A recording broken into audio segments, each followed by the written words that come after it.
We got some fucking fun ass reacts. Watch Trap Geeks like JCS for modern day rappers. Yeah, I've seen it.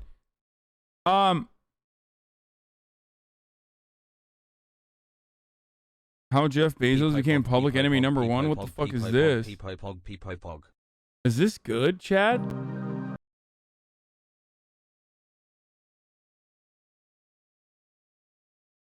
We got a head shake case of Markeith Floyd, which is JCS criminology inspired, criminal psychology inspired. The problem here, though, is that I don't know if there's like TOS worthy shit on here. You know what I mean?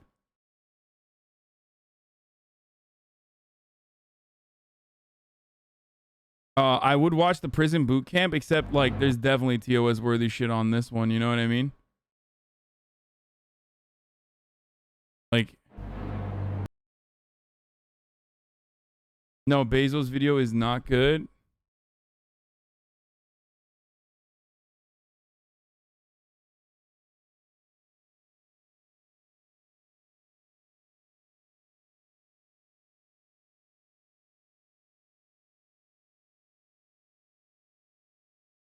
Check out the CX coin scam from Paul Danino. Check out the we should watch Software Underbelly series. Check out the CX coin scam from Paul Danino.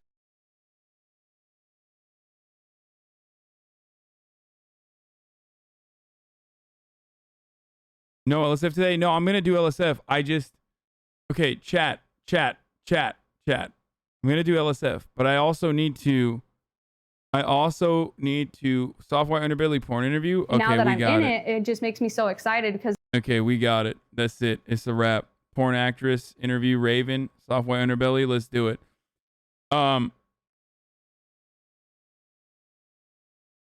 We're gonna do LSF later. I have to fucking cook real quick while I watch. Okay. Won't do LSF because he's friends with the shitters. No, you fucking idiot. Because I have to fucking cook. Of course I'm gonna do fucking LSF, dude. You dumb fuck.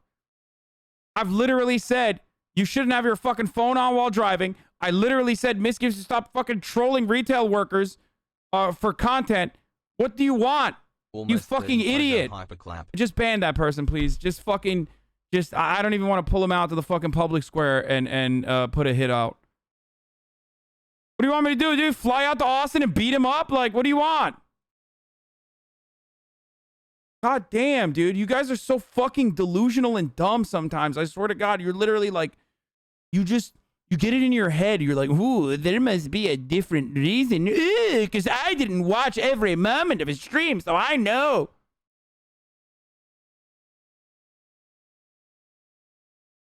I assume you're coming at this because you probably saw you saw XQC's like random fucking tweet the other last night about like, oh, dude, why is nobody talking about this, dude? But when I do it, I get the juice, dude. And now you're like, yeah, he must have meant my dude, my juicer. He probably must have meant HasanAbi, Azan.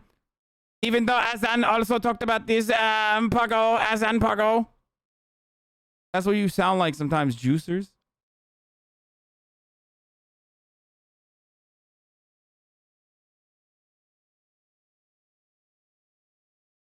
That wasn't XQC's voice. That was the juicer voice. That's the juicer trying to do XQC. My juicer did.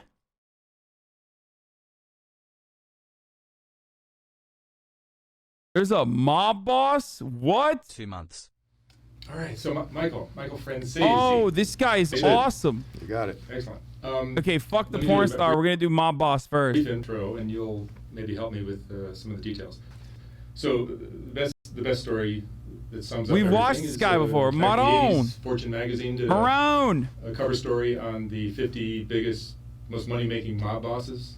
Right. Does the mob sell cocaine? And you were, I think, number 18 at the time. Correct. And damn, dude. Oh, fuck, dude. Bitch made. I can't believe how little. Bro, get your money up, dude. 18th? Not even top 10, dude. Can't even crack top 10. Imagine, dude. Holy shit. Marone, dude. All right, let's go. There was also a mobster. He was. And you had an illustrious career in the mob, and I guess where should we start? With your childhood, I guess? Yeah, I guess, I mean, obviously I grew up under that influence. My dad was a very prominent figure during the 1960s especially. He's kind of like the John Gotti of his day. Oh, is that right? Yeah, he was tremendous amount of publicity, a lot of media attention, major target of law enforcement. It was almost like, I used to think, why did they pick him out of all the people that were around at that point in time? But he really was the kind of media star at that point in time. Apparently there's stories of him and Marilyn Monroe running around together. Yeah, well, he revealed that to me a little bit later on after my mother passed away. Because I asked him, I said, Dad, why you? Why did they, have this concentration, fascination with you at the time? Long story short, he said he was dating Marilyn Monroe, and Bobby Kennedy found out about it. And from that point on, Kennedy made my father his target and ordered Hoover to go after him. And, it makes sense. I'll be honest, my dad sometimes, he embellishes things a little bit, but that story makes sense. And he knows how to keep a secret very well, too. He does, yes. Yeah. So as a kid growing up with a father like your dad, how was your childhood different than most people's? Well, it's a lot different. I mean, back then, law enforcement tactics against organized crime were very different than today. I mean, today everything is very covert, undercover informants, high-tech surveillance. Back then, when a guy was under investigation, they wanted you to know about it. And my dad was under investigation, maybe 7 or 8 different agencies, FBI, IRS, Queen Detective, Brooklyn DA, they were all there. And they would have a car parked around my house 24 hours a day, 7 days a week, because he was under constant surveillance. So, I was one of 7 kids, and every time we went anywhere, we had a parade of law enforcement vehicles following us. It was just the way it was. And that was for several years. And so, I mean, look, my dad was my hero. He was a great father. I loved him. So I grew up actually hating law enforcement.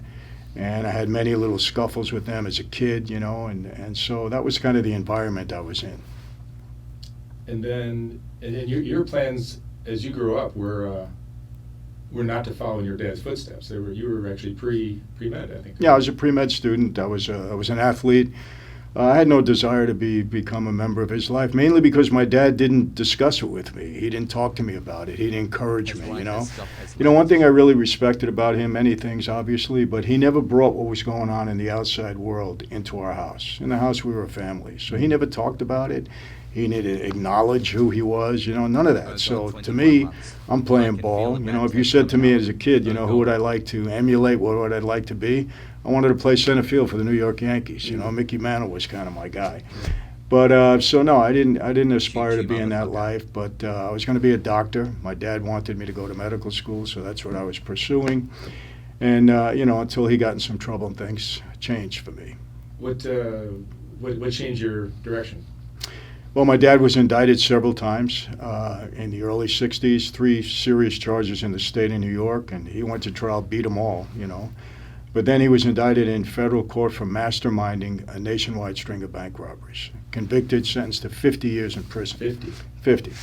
Which was kind of a death sentence for him at that point. He was 50 years old when he went in, so I figured he'd never come out of prison alive. So, at that time, Joe Colombo, he kind of took me under his wing. He had just started the Italian-American Civil Rights League.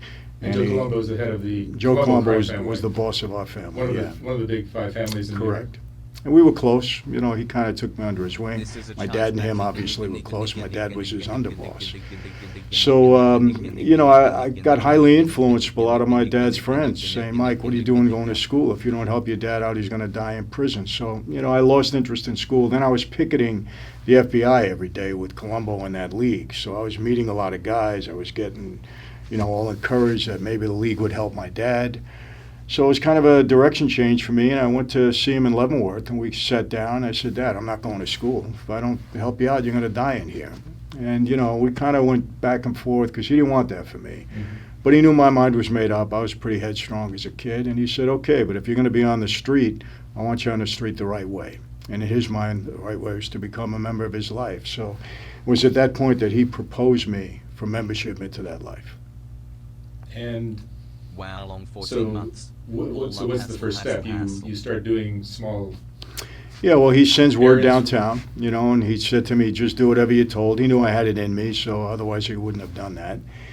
And so I went about 2 weeks after that visit. A captain in the family took me to see the boss. Now, many people don't know, some people do, that Joe Colombo was assassinated, and it was an attempt on his life. He eventually died from the wounds. A new boss took over. His name was Tom DeBella. Tom's passed on now, and I sat with him. And he said, I got a message from your father. He said, you want to become a member of our life. Is that true? I said, yes. He said, well, here's the deal. From now on, 24 hours a day, 7 days a week, you're on call to serve this family, the Colombo family. And to show me how serious that was, he said, that means if your mother is sick and dying and you're at her bedside, we call you to service, you leave your mother, you come and serve us. From now on, we're number one in your life before anything and everything. When and if we feel you deserve this privilege, this honor to become a member, we'll let you know. So I was 21, close to 22 years old. I was in like a recruit period, where I had to do anything and everything I was told to do to prove myself worthy. Yeah, you see that? Hi, chat, I love you. You see that? The FBI is responsible for creating more criminals, okay? That's why the message here should be, don't arrest criminals, because then their sons will turn into criminals instead of becoming, med school students, okay? I'm just saying. I'm not trying to point any fingers here, except pointing the fingers at the FBI and holding them accountable and liable for what happened to this young boy, okay? This young man who is going to fucking go and live a long life as a doctor. Good job, FBI. Okay, I'm being sarcastic. Yeah, more like... Federal Bureau of Instigation. Ha! Good one, dude. Exactly, though. Good one, but not a joke. It's actually real. That's what they did. That's what they did. And those include what kind of things? Well, listen, it could have been something very menial. There's a lot of discipline in that life, a lot of authority. You had a meeting at, 7 o'clock. You weren't there at 6:30. You were late. You could never be late in that life. Drive the boss to a meeting, sit in the car for 5 hours. God forbid you leave, you go get a newspaper, the restroom, he comes out, you're not there, you're in trouble. I know I did that once, paid the price. But, a lot of stuff like that. I mean, you had to show that you could take authority and that you were disciplined and so on and so forth. Yeah. And then, look, I'm always as honest as I can be about that. The life is very violent. And if you're part of that life, you're part of the violence. And there's no escape. Anybody tells you differently, they're either not being honest with you or they weren't a made member of that life. Mm. That went on for how many years? About 2 years, 18 months, 2 years, something like that. I was in this recruit period. And you were good? Everybody thought you were a good fit? And what happened? Seems that way, yeah. It was Halloween night, 1975, when I was called into a room with 5 other gentlemen, all recruits. And the interesting thing at that point was that they had an expression just before that period where the books were closed in that life, meaning they weren't bringing in any new members formally. And in the early 70s, they opened up the books, and I was inducted with guys that were waiting 20, 25 years. They were recruits that long, yeah. So it was kind of a mix in there that night, but we all took an oath that night, became sworn, made members of the Colombo family. How many? There were 6 of us. 6 of you? Yeah. And you were how old? I was 24. 24. And so, I heard a story of those 6 gentlemen that were inducted that night. How many of them are still around? Well, out of the 6 of us, I'm the only one alive. Yeah. The other 5 were they all died, and from what I understand, they were all murdered. Yeah. It's a dangerous, treacherous career. It's a tough life. No doubt. And there was a ceremony involved as well, right? Yeah. Tell me about that briefly. It was a very solemn ceremony, dimly lit room late at night. They wanted you to understand the seriousness of what you were getting involved in. And we walked into a room individually. The boss was seated at the head of like a horseshoe configuration, underboss, consigliere to his left and right, and all the captains alongside of them. We had about 15 in our family at that point. Walked down the aisle, stood in front of the boss, held out my hand, takes a knife, cuts my finger, some blood drops on the floor. This is a blood oath. I cupped my hands. He took a picture of a saint, Catholic altar card, put it on my hands, lit it aflame. Didn't hurt, it burned quickly, it was merely symbolic. And he said, tonight, Michael Franzese, you are born again into a new life, into La Cosa Nostra, this thing of ours. Violate what you know about this life, betray your brothers, and you will die and burn in hell like this saint is burning in your hands. And he said, do you accept? Yes, I do. And then what changes after that happens? You start becoming. Ooh. Well, you kind of find your way in that life, and you're either how can I put it? You separate yourself in being in one category or the other, even though we're all capable of doing what we need to do and what we're told to do. But some of us were earners, I would call us, and some of us weren't. And unfortunately, the greater percentage of us were not earners.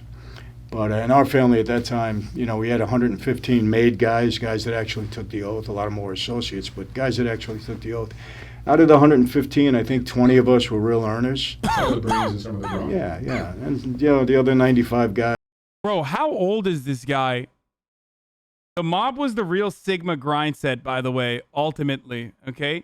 70? Are you fucking kidding me? Look at how hot he is for 70, dude. I'm gonna join the Mafia now. Oh my fucking God. What are they? Does that come with a side of fucking skin conditioner or whatever the fuck? Is that what happens with the Mafia membership? They give you... Jesus Christ, dude. Guys are, getting by, doing some of the heavy Insane. work, who's got a gambling issue, who's getting a union job. We tried to take care of them, but, it's just the way it goes. Like anything else, you kind of separate yourself in that life. Mm-hmm. And what kind of, so what were the first, business endeavors that you were engaged in? Well, I was fortunate in that I understood early on how to use that life to benefit me in business. But, and I had a head for business, I would say. I was very aggressive on the street, brought some new things into the family. But I really started out, my dad had me working in an auto body shop when he was home, just helping some guys. So I started out in the car business. That turned into me owning 2 dealerships at that time. I built it up. I had a used car lot. I had a leasing company. I had body shops. So I had a pretty big business that I kind of grew in a short period of time. And then, along with that life, you start to, people come your way and they offer you deals and, you accept or you reject depending upon the quality of what's going on.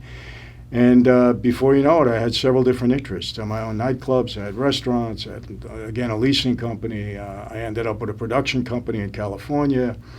So I had a bunch of different things going on and was able to turn things into successful operations. That's great. And then eventually you hooked into something that was what I guess has been described as the most lucrative thing the mob has ever been involved in since Al Capone, right? Yeah, it was actually the gas business. And, very long story short, I got approached by someone at a small wholesale operation selling gas out in Long Island. And there was 2 guys from another family trying to extort him, shake him down, and he came to me for help. I was kind of the guy on Long Island. And so I helped him out, and together we devised a scheme to defraud the government out of tax on every gallon of gasoline. And that grew from a very small operation to, at its height, after 8 years. I ran it for about 8 years. We had over 350 stations that we either owned or operated. We had 18 wholesale companies that were licensed to collect the tax on every gallon of gasoline. And we built that up to selling 500 million gallons of gas a month, and we were taking down 20, 30, 40 cents a gallon, depending upon the deal. So, it was very lucrative. We brought in, at times, $7, $8, $10 million a week. A week. I mean, it was that big, yeah. It was a big operation. Yeah, I had yeah, brought yeah. the Russians in from Brighton Beach, and it was, it was described as the most lucrative operation since the days of Prohibition, and I saw it that way also. And that made you a star amongst your cohorts, right? When you're making that kind of money is power in that life, and I got the attention of some of the other families, and so I made relationships, which is important in that life, to have allies in the other families. So tried to spread some of the wealth around and make people happy, and money buys loyalty in that regard. So I started to make a name for myself. That's great. One of the funniest little stories I heard you share once was is it Big Vinny that helped get this off the ground, and he came into the box one day? Yeah, He was a butcher, right? Vinny was a butcher, and he was one of my guys, trusted guy, and big, ominous-looking guy, big scar across the top of his head, a butcher. And so I had put him with this guy, Larry, that came to me with this whole proposal for gas. And after 2 weeks in the operation, he comes to my house he used to bring me meat every Saturday. And now he's carrying a big box. And I said, what are we having, a party? I don't know. What am I going to do with all this meat? brings it in the kitchen, puts it on the table, and he says, "It ain't meat, boss." He said, "It's the first week's take in a gas station." Opens it up, $320,000. Smelled like gasoline, smelled up the whole kitchen, but I didn't care at that point. But we grew that 320 into, like I said, close to $10 million a week. Wow. And so at some point, I'm sure the Colombo boss at the time was Persico. Persico. Mike Persico, yeah. And he, like, what was his reaction to this? Well, when I knew what I had, you got to be very, very careful in that life. If too many people get involved, everything goes up in smoke. It happens all the time. So when I went to him, I told him, I said, Junior, called him Junior. I said, look, I'm going to show you more money than you ever saw in your life. And he looked at me right away. It's not drugs. We don't do drugs. I said, it's not drugs. I hate drugs. Personally, I hate drugs. I had it in my family. I said, it's gas. I said, you're not going to understand it. I said, but I got this operation under control. Nobody else is going to be at risk. It's me, my guys, my crew. But I'll make you wealthy. But here's the deal.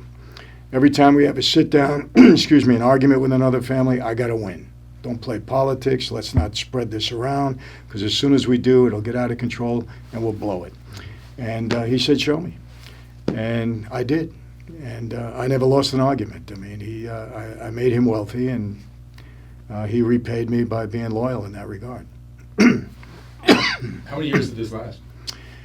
Close to 8 years, from 78, right through 85 when I went to prison. And what kind of lifestyle did that afford you? You had Well, I had my own jet plane. I had a Lear 25A. I had a Bell helicopter. I built a 8,000 square foot house in Long Island. I had a house in Florida. I had a house in Marina Del Rey, California. So I had all those little perks. But honestly, the plane and the helicopter are really business. I use them, quite extensively. But I enjoyed the fruits of having that kind of money. I'm sure you're meeting all kinds of dignitaries and celebrities, and you're running in a circle that's very, very, very different, right? Yeah. I had, associations with people that had, good celebrity connections, so got involved with that to a great degree, and, life was good. Yeah. Of course, on the other side, I'm fighting the government every day of my life. Oh, yeah. So at some point, during this heyday of the gas business that you were involved in, somebody got suspicious that you were kind of keeping more of the money than you should have been for yourself, and pulled you into a meeting? Yeah, when you're making that kind of money, people, they're watching you. It's kind of a double-edged sword. And, I was a younger guy. I had been appointed a captain. They made me a cop of the regime. Persico did. And I had a big crew. I had all the Russians that were very loyal to me, making a tremendous amount of money. And you were still young. Yeah, I was in my 20s, late 20s. Wow. And, there was a publication, I think it was Newsday, I'm not positive, I don't remember now, but wrote a story that I was becoming powerful enough to break away from the Colombos and start my own family. It was fiction. It had no truth to it whatsoever, but that was one reporter's take on it. So, that gets into people's heads. People start to wonder. I think Persico got a little bit, suspicious of that, so started to send some people around to talk to my Russian connections and so on and so forth. So, I had to watch myself at that point, and I had no interest in, taking over a family. As a matter of fact, I'll be honest with you, I hated going down to the social clubs and being stuck in Brooklyn when I can get on my plane and go to Florida, California. Okay, dude. How much of this was just ripped straight, or how much did Sopranos rip this straight up to make The Sopranos? That's one. And two, this guy literally is just he could have easily been like an evangelical pastor. You know what I mean?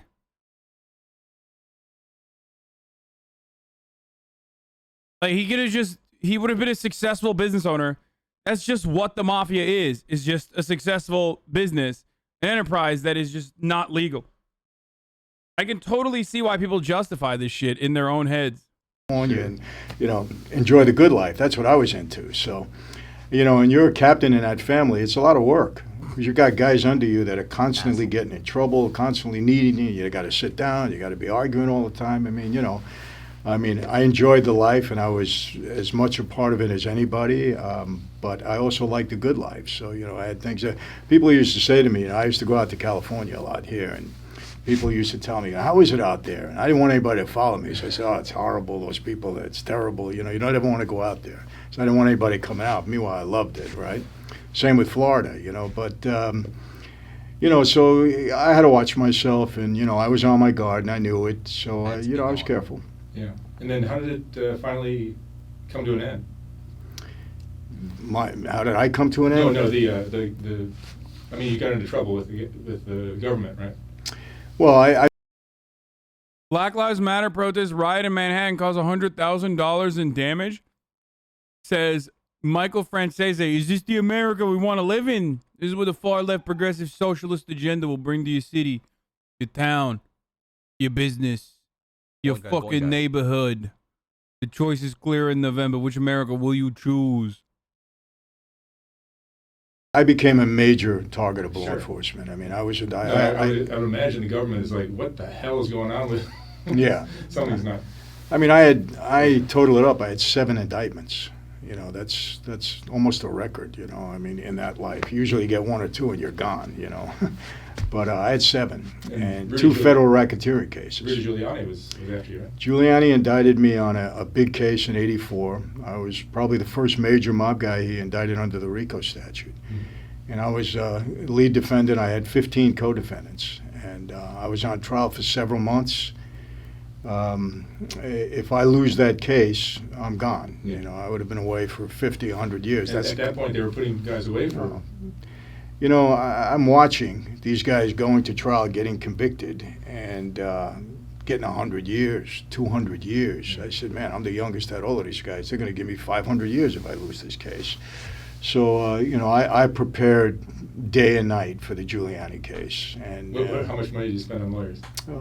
in all total, probably about $2.5 million. You know, between all the cases, you know, I took care of some of my co-defendants and investigators, you know, and then forget the hours that I lost just, you know, preparing. But yeah, I spent a lot of money, but it was worth it. I mean, I won the case. Yeah. I was acquitted, so got my freedom. Yeah. At least at that point. No, you escaped the government several times, right? Yeah, I beat him 5 times. Wow. Yeah, I went to trial 3 times. 4th time was dismissed, and Giuliani was acquitted. I had a pretty good string. Hey, yo, fuck him. Fuck Now, you're also Giuliani. involved in like sports gambling as well. Is that right? Well, you know, if you're in that life, you're into gambling in some way. Now, I didn't have that habit. I used to gamble a little bit on sports. I played the numbers every day. 527, my birthday, won a few times. But we had bookmakers that answered to me, and they would gambling. I mean, athletes were gambling with them, you know, all the time. All the major sports teams, a lot of the college kids, you know, just happened. Yeah. No, Michael Jordan was apparently involved in some mess with the. Well, look, it was on the street. I mean, everybody knew Michael was. I only use the word degenerate in terms of his gambling, Yeah. not in terms of him personally. But yeah, he was hard. It's still today. I mean, everybody knows it. He's not shy about it. Yeah, but he was gambling with bookmakers that, you know, that we were aware of it. Yeah. He was yelling, book, book, book all the fucking time over here. So what happens after? What you actually did do some prison time, right? Yeah, what happened after I beat the Giuliani case, that was in the Southern District of New York, and then the Eastern District of New York was preparing this whole gasoline tax RICO case on me. It was kind of a laundry list of things they indicted me for, but you know, gasoline was one of them. And the guy that introduced me, Larry Irizzo, to the business, and then we created the scheme together, he turned informant. Oh, geez. So he was their principal witness against me. Months, locally smoking However, a baby pack. he testified against me in the Giuliani case, and we destroyed him on the stand. Destroyed him. So the government was leery about him coming in on the second case, which gave me some leverage when I finally negotiated a plea there. Wow. So a plea got you how many years? I took a plea eventually to a 10-year prison sentence. I had $15 million in forfeitures and restitution, and I gave up the plane, the helicopter, the whole bit, and went off to do my time. But Yeah. you got to understand, at that time when I got 10 years, I negotiated it for months, people were saying, hey, it's the deal of the century. You got off easy. Yeah, they would tell me, don't even take your shoes off. You'll be home before you know it, really. You know, but that's how bad it was back then. So Yeah. I was very fortunate. No, I find it very interesting that you have navigated your time with the mob and your life today with. I think it's a you know, there's people have many different types of intelligence, but there's a wisdom in knowing how to play a certain situation or a certain person you're interacting with to come out on top, to come out unscathed. And compared to, like on that list of Fortune, the 50 mob bosses, I think you're the only one who's still alive, or still not in prison. Well, no. I know 48 of them are dead. Yeah. I don't know about the 49th. I heard he's in his 70s. He might have passed away. I know he was doing a long prison stretch. I don't know where he is. Yeah. So, yeah, I mean, I'm the guy that's walking around free. I mean, it's, you know, look. How does no one try to clap this guy, I wonder? I always say that list was kind of silly. They Yeah, didn't ask for our course, tax yeah. returns. You know, they'd make a list like that. Sold a lot of magazines. Yeah. But, you know, what's not silly even to myself is to think that over the last 33 years, I survived all of these guys. I mean, it makes me realize how fortunate and blessed I am, you know, to know that. But, you know, this whole thing, you know, it was all a negotiation. Life is a negotiation. And when it came to this next case that they were after me on, I knew I had a shot when we defeated their major witness in the Giuliani case. They were devastated. And so I told my lawyer, look, I can't keep fighting these people. Eventually they're going to win, and when they do win, I'm going away forever. I said, I got to try to cut my losses. So in taking that plea, what I really was concerned about, look, I wasn't afraid to do the jail time. I was visiting my father all my whole life. I knew at some point I'd do some prison time. I had 17 or 18 arrests up to that point. But I said, I got to cut my losses. And what was more important to me than anything else was getting immunity from any other crimes. So I knew if I wrapped everything up in that plea deal, I did a few, you know, years inside, I'd come out and have a clean slate. And they gave me immunity for everything except murder, you know, at that time. Unless I became a cooperating witness, then they would have given me immunity for murder, but I wasn't interested in that. What the fuck?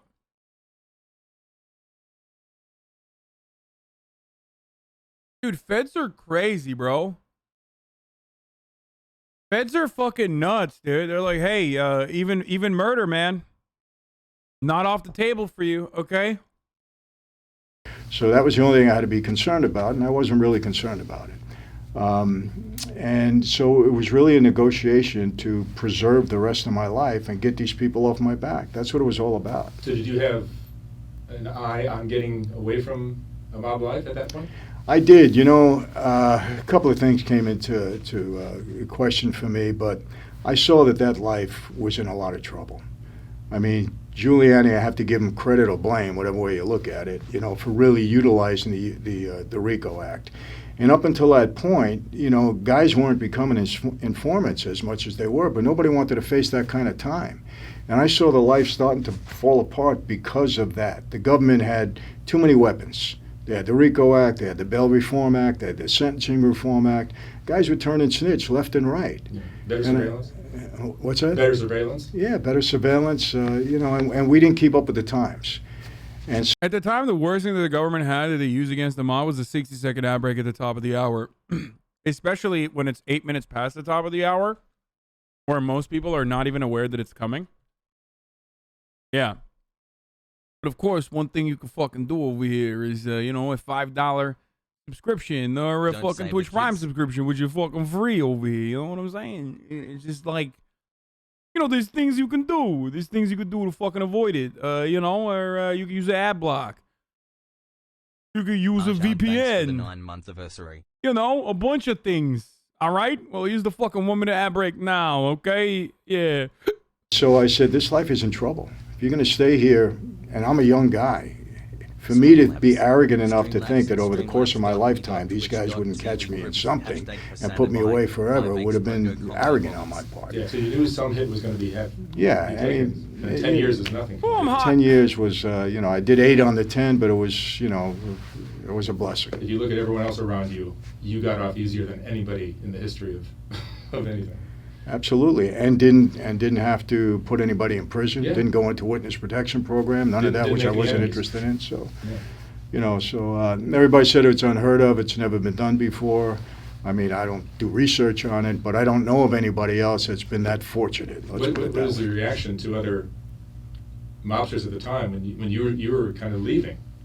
Well, they didn't know it. I mean, I didn't make an announcement. But at some point you well, yeah.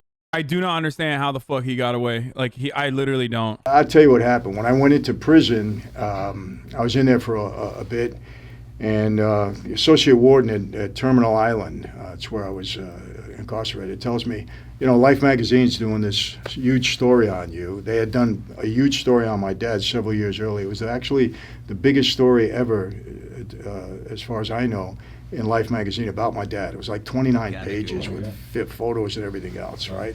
So they said they're doing kind of an anniversary edition on you. I'm not talking about how the state let him get away with it. I totally understand why the state would give him a slap on the wrist. I'm back. You're failing to recognize what I'm saying here. I know why the state gave him a fucking sweetheart plea bargain deal. I don't understand why the fucking Cosa Nostra didn't give him the same kind of retaliation that you get usually when you fucking give the state a sweetheart plea bargain deal. You see what I'm saying? And he said, the reporter said, if you speak to him, it'll be a better story. So me always trying to negotiate stuff, I said, all right, maybe I get the government off my back a little bit, you know, whatever, get out of here, get some peace. So I sit down with him and I said, you know, I tell him typical mob stuff. There is no mob, you know, I don't know what you're talking about. I married this young girl, she's from California, I moved out, I like the sunny weather. I gave him all that stuff, right? And that was it. I think a couple of weeks later, the warden calls me back to the office and he says, Franzese, do you have a death wish? I said, what are you talking about? You know, and he shows me the article. It was a big double picture, a big article, and across the top, quitting the Mafia. And there's a big picture of me, and I'm in jail with several other mob guys. This guy had me doing everything but testifying. Nobody leaves the mob. No. Not you know, no. And then right after that, you know, I get a visit from the government. FBI tells me, hey, word's all over the street from our informants. You're a dead man anyway. You know, cooperate with us. We'll put you in a program. And so this thing started like accidentally. You know, I didn't say I was testifying against anybody, but and they put word out on the street that I was going to testify. They put my name on the witness list of other trials that were going up, you know, so people were seeing that on the Discovery. It was like a wave that I couldn't stop. Right. But I did have no intention of going back. So messages came through to me, what's up? I said, look, I'm not going to hurt anybody, but I'm done. Well, that infuriated the wrong people, so including my father. So I mean, I had a lot of trouble. Yeah, your dad actually spoke against you. One of the... You know, I like to clarify that. I mean, obviously the contract on my life, Persico, very upset when he heard this, and I'm done. Plus, they thought I was going to testify, so you know, I was told straight out my father went along with the contract, and you know, and knowing my dad, I believed it. You know, I don't think my dad would have pulled the trigger on me, but he let it go. Yeah. But I think it's a testament to your wisdom to navigate negative things like that. 10 months. There's no shot, dude. How the fuck? This is what I mean. Your own father kind of standing against you, and yet finding some way to turn that into something positive.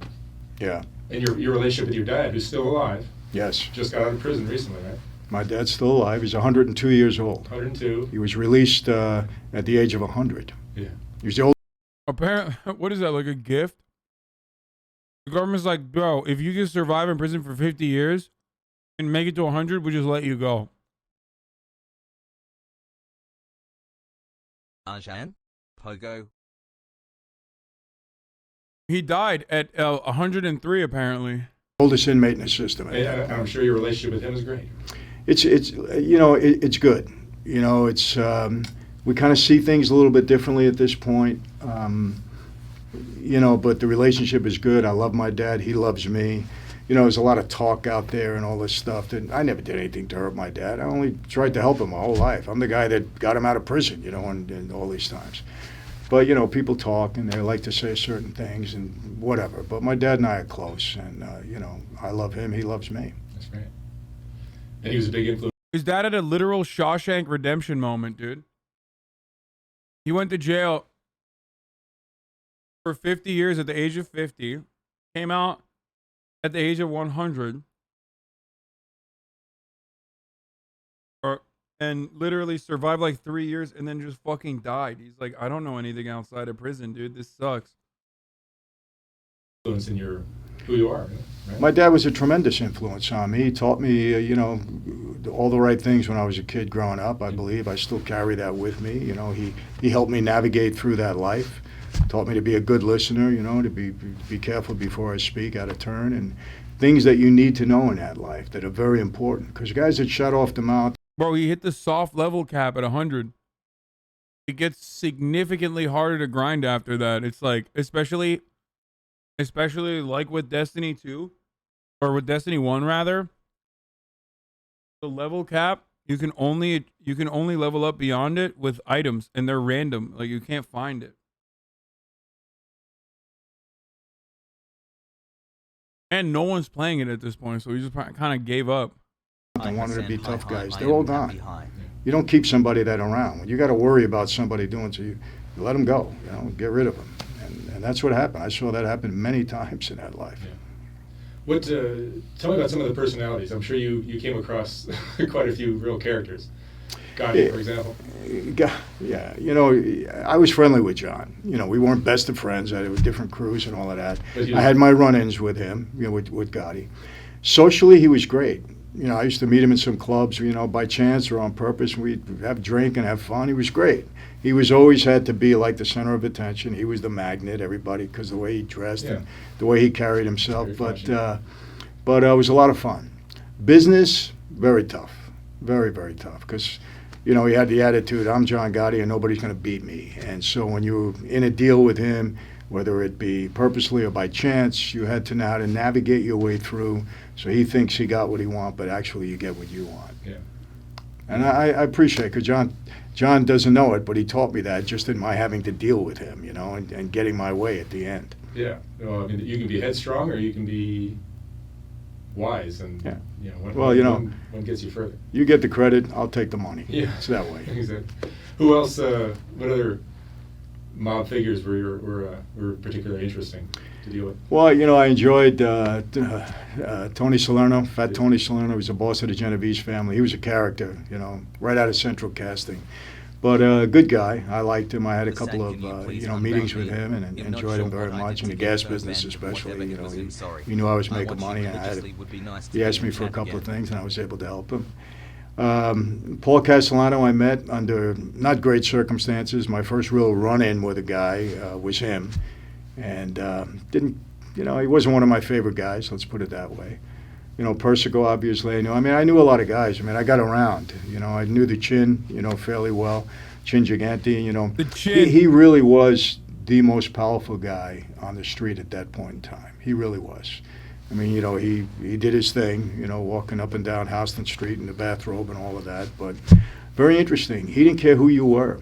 He didn't care. You could be the boss of another family. He didn't care. If he didn't want to meet you or talk to you, he wouldn't. And the fact that he met with me, on a few occasions and treated me that way was nice. He respected my father a lot too. My father was away, but he respected him. So, so I met the good guys, the top guys at the time, and I met a lot of the other guys, because you're in the gas business, everybody wanted a piece of it, everybody. So I was constantly sitting down and keeping people away and arguing, and it was a lot of work, but it was profitable, so you did the work. Right. They used to call him Hasan the fucking head. Also known as the body. Because he got a big body Hasanti. And Giuliani, how's it? Did you have a lot of interactions with Rudy Giuliani? No, not a lot. But, day of my arraignment, he told me if he convicted me, he was going to give me 100 years, double what my father got. And I said, hey, bring it on, Rudy. Beat you already 4 times. Let's go for round 5. And fortunately, I beat him.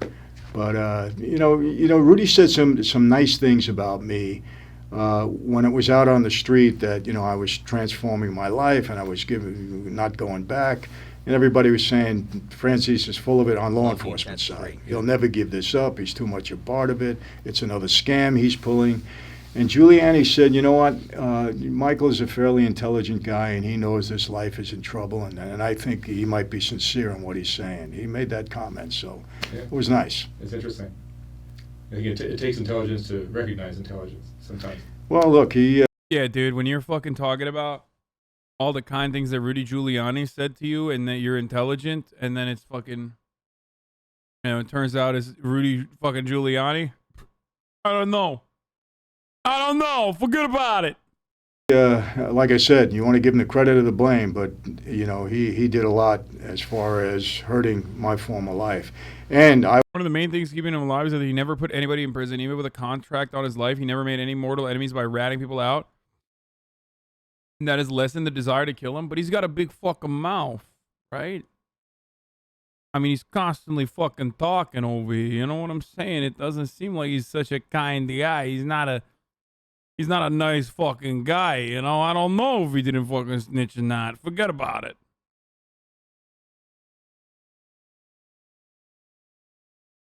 I will say this. I think he was a terrific mayor. I'll tell you a story. I did my 5 years. I was out 13 months, violated my parole. So they picked me up and they're bringing me back to New York. I was out in California because I had to go in front of the judge. The marshals were transporting. Dude, this guy's life is a 100% like carbon copy of Sopranos. I'm sorry, literally, like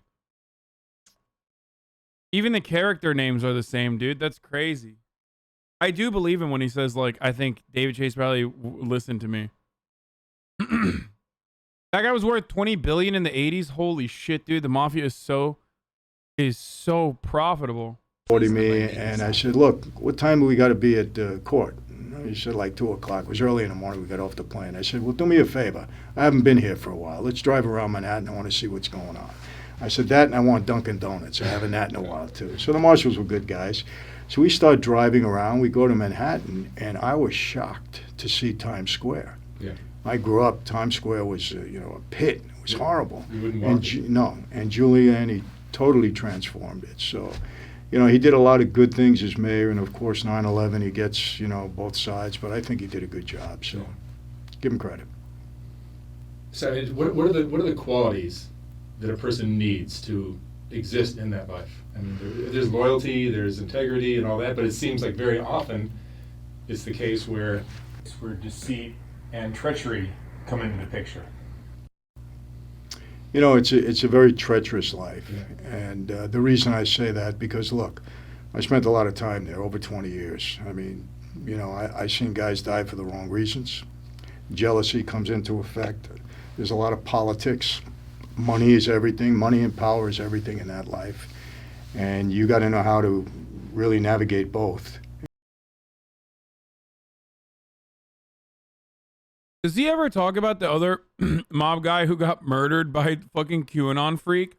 And if you're making money and you have power, you got to know, you got to be careful. You don't want to offend the wrong people. I mean, look, the Gotti Castellano thing was a perfect example. In our family, Little Vic Arena, he went out against Persico. We had a big war at that time.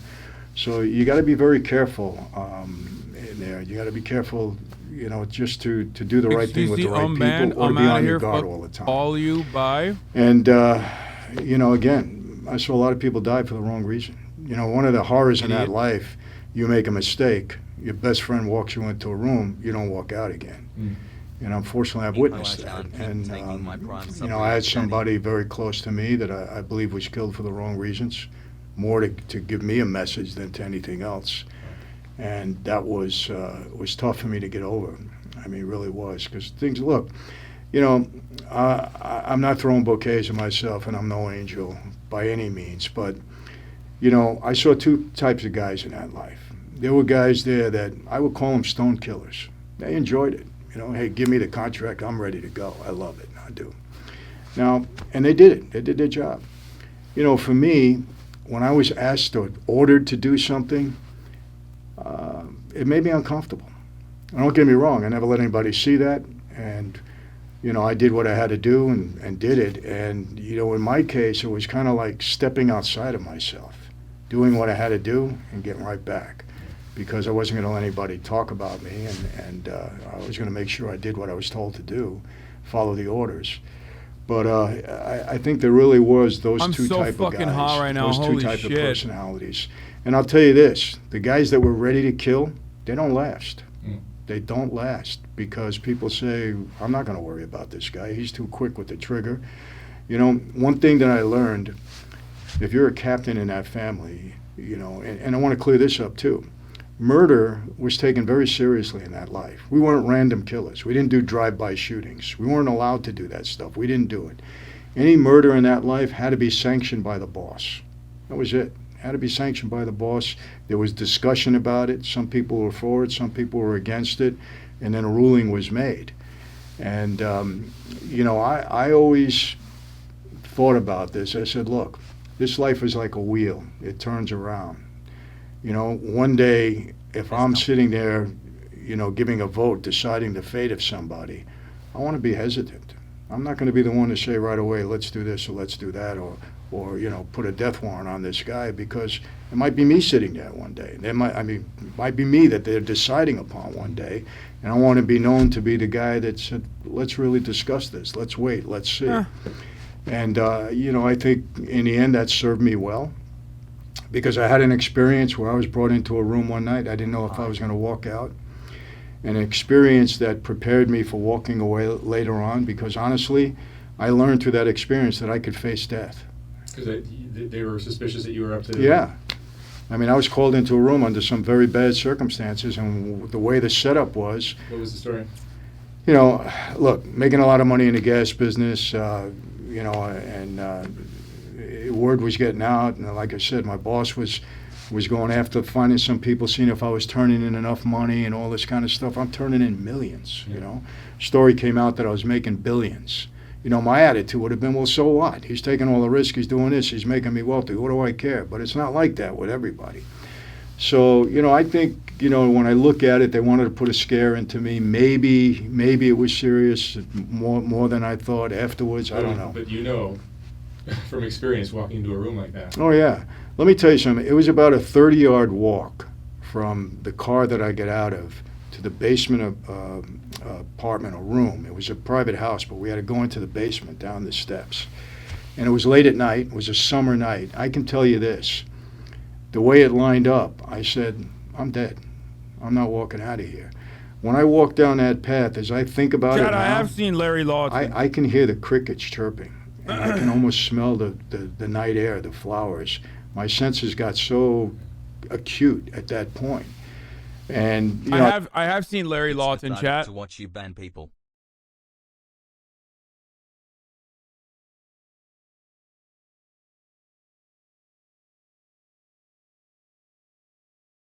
I've seen most of his videos. I've said this before, and people said to me, well, why didn't you cut and run? And I said, you know, I don't know. I mean, it was just robotic. I said, hey, if this is it, this is it. But I will tell you this. You know, my heart was beating out of my chest. And when that door opened, I don't know how I didn't just cave in. Because I thought, you know, I know the setup. Guys there, boom, you're done. It's over with. And, but it taught me later on that I could face death. So when I did walk away and I knew that I'd have that trouble, I said, hey, you know what? They're not going to walk me into a room. They're going to have to come and get me. And I knew what to do to change my lifestyle around, so I didn't make it easy for anybody. Because there was, you know, a couple of attempts. I mean, I know that for a fact. After you left? Yeah, oh yeah. Oh, really? There was a crew that was sent out to California, and the FBI intercepted it. And they actually came to my house, and they said, if you don't leave, you're going to be dead by Sunday. That's the deal. Because fortunately, at that time, they had a lot of informants on the street. And my wife was a wreck. They told her too, and I got mad at them. And they said, well, we wanted to make sure that you left. You know, and whether they like you or not, if you have a death threat on you, they're obligated to come and tell you. So we had to pick up and move and leave for a couple of days, and until I knew it was over with. So I had a couple of, you know, calls like that. But then when you come back to your house, you're being careful to walk. Well, yeah. Well, you know, you don't create patterns in your life. You don't walk your dog at the same time. You don't go to the same restaurant. You don't hang out in places where you know other guys hang out, want to be a hero. So, you know, I was very disciplined because I knew I had to be. But, you know, it was tough, you know, and like I said, a lot of treachery in that life that you got to watch. And look, I'm as honest as I can be about the life. And I've told people this, that life is an evil lifestyle.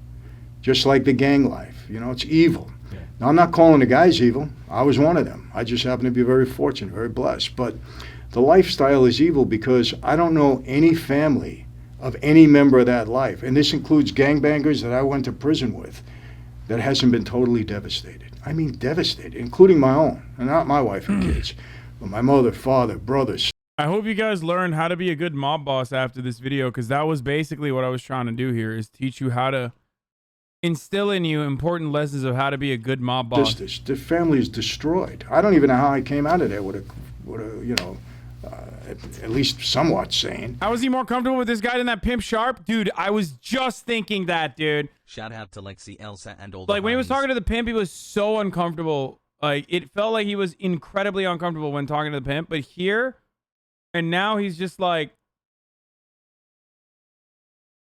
even with this guy, he's just like, yeah, tell me more. It seems like you were, how was your relationship with your father?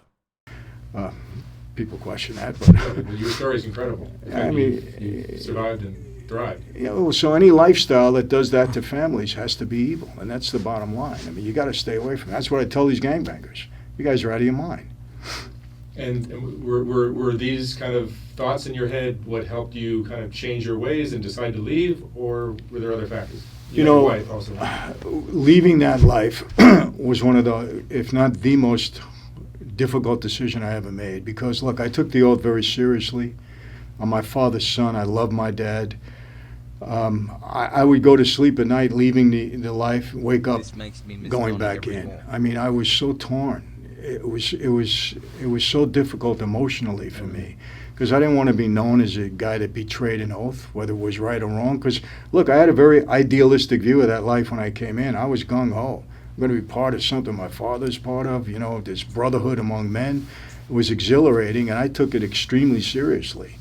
So leaving that life was very, very difficult. It really was. I mean, sometimes, even at a moment, I mean, I feel it today every once in a while. But the government's becoming more effective played a part in all this as well, right? You got to be out of your mind. I mean, to be in that life, you're going to jail. You're going down one way or the other at one point in time. Especially, it was too late for me. I became too high profile. Yeah. Once you got that bullseye on your back, you got that target, they'll never let you go. They got all the time, all the money, all the resources. So they're going to get you. And when they do get you, it's over. I mean, that's it. That's it. What do you enjoy most about your life now? That's treachery free. That's your new life is what you have. A wife, you have kids, you have. I got a wife that I'm very much in love with. 34 years here. We live out in Southern Cal. I got 7 great kids. Oh shit! I can collab with this guy now. Except he hates socialism, so I love Sunny Cal, dude. 3 from my first marriage, but they all love each other, which is great. Look, I live a good lifestyle. I mean, I'm speaking all over the world, having we both have the same fucking take over here. We both love Sunny Cal. Come on. Impact on people, being a source of encouragement and hope, which is extremely gratifying. I really learned in my life, it really is better to give than to receive. You get a better feeling out of it, and what else can you give me? I've gotten everything just about my life, but it motivates me, keeps me going. I'm very fortunate. I am a person of faith, and my faith has played a major role, because without God in my life, I don't think I'd be sitting here now. I mean, I know that for a fact. So, and things, I've had my challenges. Not even true, brother. If the God was, what about the fucking God on the cod? All right, the cod that you burned, you forgot about that guy. And my struggles, don't get me wrong, and I didn't get a lobotomy when I became a person of faith. I still have tendencies where I could jump back into the mob life for a second, but I try not to, and I got the right people around me, keep me accountable, so it's all working out. All right, we're gonna do fucking live stream fails, but before we do, apparently there's a new song. I'll be the himbo in your DMs tonight. Typing in detail, Frank Ocean, your trip down nice. Hold on, I gotta put this back in. left me I'll get into LSF right now. but that's okay, you're not active, right? Wish I was there, wish we talk about the workers' plight and their working rights.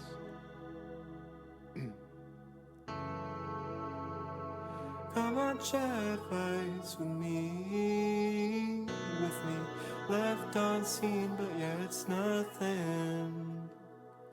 It's nothing, yeah, it's nothing. Come back and respect this poster's rights. We're not listening to a 4-minute song. There's no poster's rights for 4 minutes. You know this already. So Austin Ox, yeah, go ahead, make all the hate watching videos you want. Yeah, riot all you want, motherfucker. It's LSF time. XQC's banned. 12K upvotes. Unbanned already. Doesn't matter anymore. Hafu on Twitter about Blizzard. Let's see what this is. In 2008, there was literally a World of Warcraft team named Gonna Rape Hafu at regionals that qualified for BlizzCon regionals. No, I'm not surprised at the news. I was 17 years old at the time and already qualified for regionals myself. I remember this. Not because I was there or whatever. I was in fucking Turkey at the time, but I remember her talking about this before. How fucking nuts is that, dude? Yo, the internet was so nasty. Holy shit. I mean, it still is. But goddamn, it was nasty back then, too. The gamers, dude. Holy shit.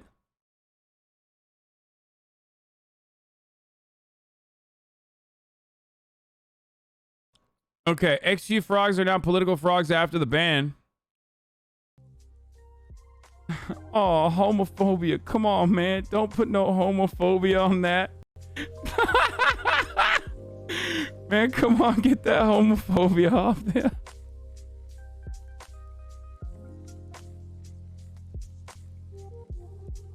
Pretty good. That's so dumb. Juicers, we had a good moment. We did. Dude. Oh, no.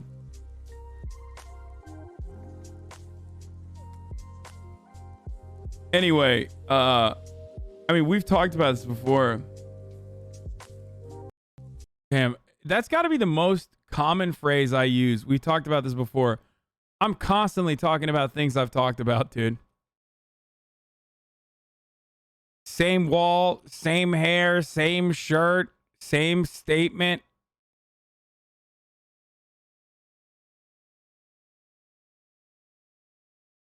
Oh my God.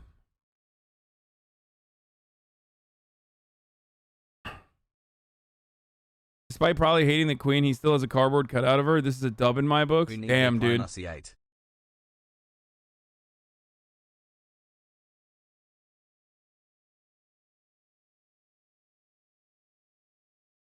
Worst thing about insane Hasan haters is that they somehow still end up being called DGers when they're just regular conservatives to his destiny. Get out of here. What? What? Why is that? Yup, him calling actual jihadists brave fucking mujahideen was unforgivable to me. Cherry on top is when he said there must be something wrong with counter-terrorists because the terrorists. Hassan's true feelings about terrorism were revealed that day. He thinks terrorism is A-okay and even brave if it's against Americans. What? I'll never get why Muslims love him so much. Dude, is this guy okay? He's absolutely not a Muslim and practices political theories that mock them as idiots for believing in repressive concepts such as religion. If hypothetically Hassan was made supreme leader of the United States tomorrow and had full control, then tomorrow would be the day that scientific atheism would become the only religion allowed in America. That's facts.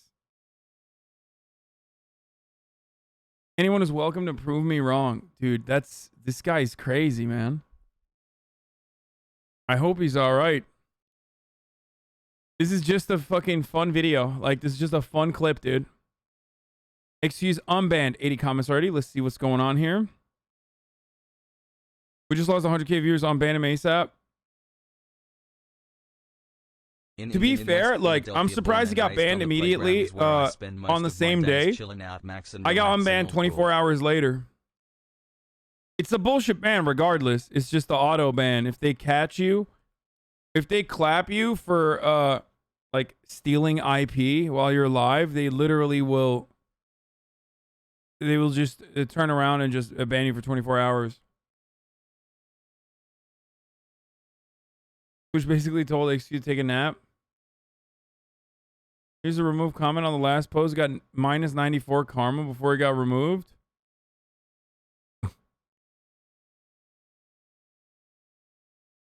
I can't even see it. This song really pretending that this doesn't directly support homophobia with his pro-radical Islam stances I've seen from him in the past.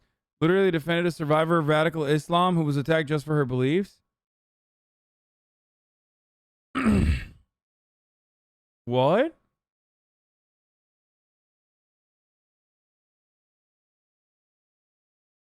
I mean, to be fair, like, that guy has a wonderful brain, right? Like, he's so creative. XQC should take up YouTube gaming offer for 1 to 2 years.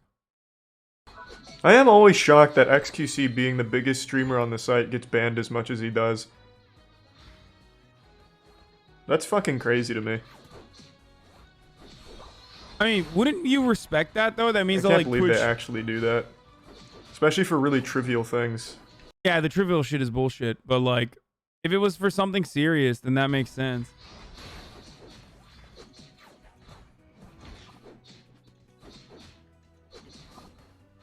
He'd get banned on another platform, though. He would never get banned on YouTube. Are you kidding me?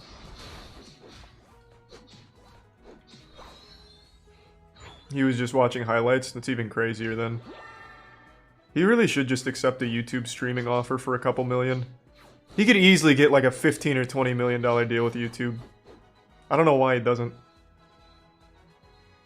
Every time he's on Twitch, he takes a risk. It seems like they always ban him for like really small things.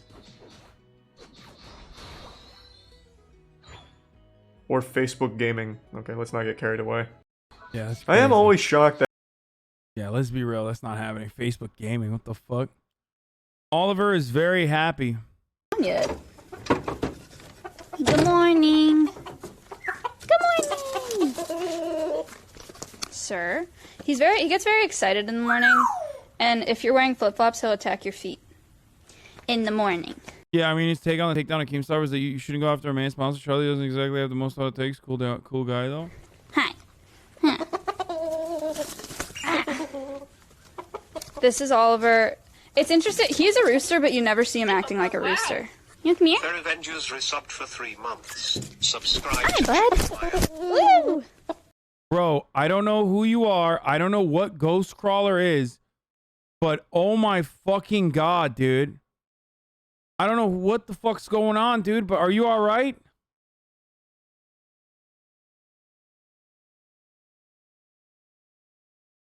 Like, what's happening, brother? You good, dude? You fucking good? Here, dude. Let's...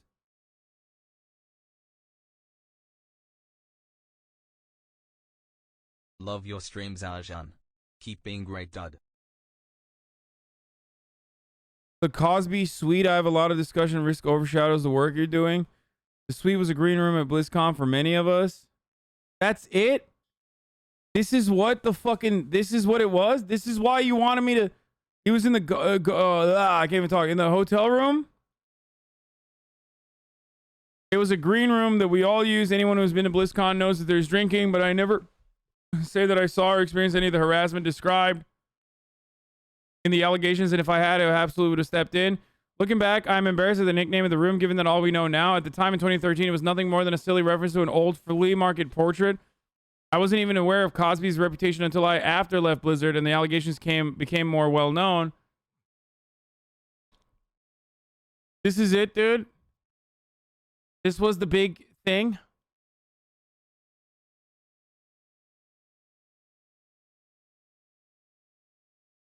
Thank you for the year of fear and molding. Love you, Arjan Jammies in chat. Yeah, I mean, he just basically confirms what my suspicion was, that, like, it doesn't matter. There was a lot of fucking assholes there. Okay, who cares?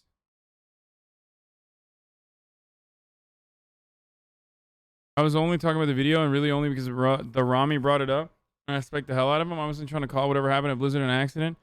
I'm not trying to speak for Blizzard, and I'm certainly not trying to speak for the women or POCs of Blizzard. I do believe men in leadership roles have to take a responsibility. There must always be a Cosby suite taking over from Cossack. Absurd proclamations.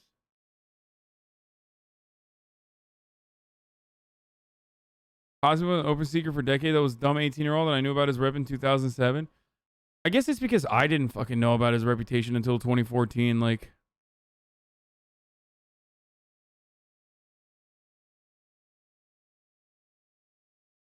most people didn't know, though. Most people are like lying to themselves and to others when they say like, "Oh, dude, I totally knew, dude. We totally all knew." Like, dude, you have to be a real fucking nerd about sexual assault to know about Cosby before the incident that literally made it fucking famous, which has its own Wikipedia page dedicated to it. Like,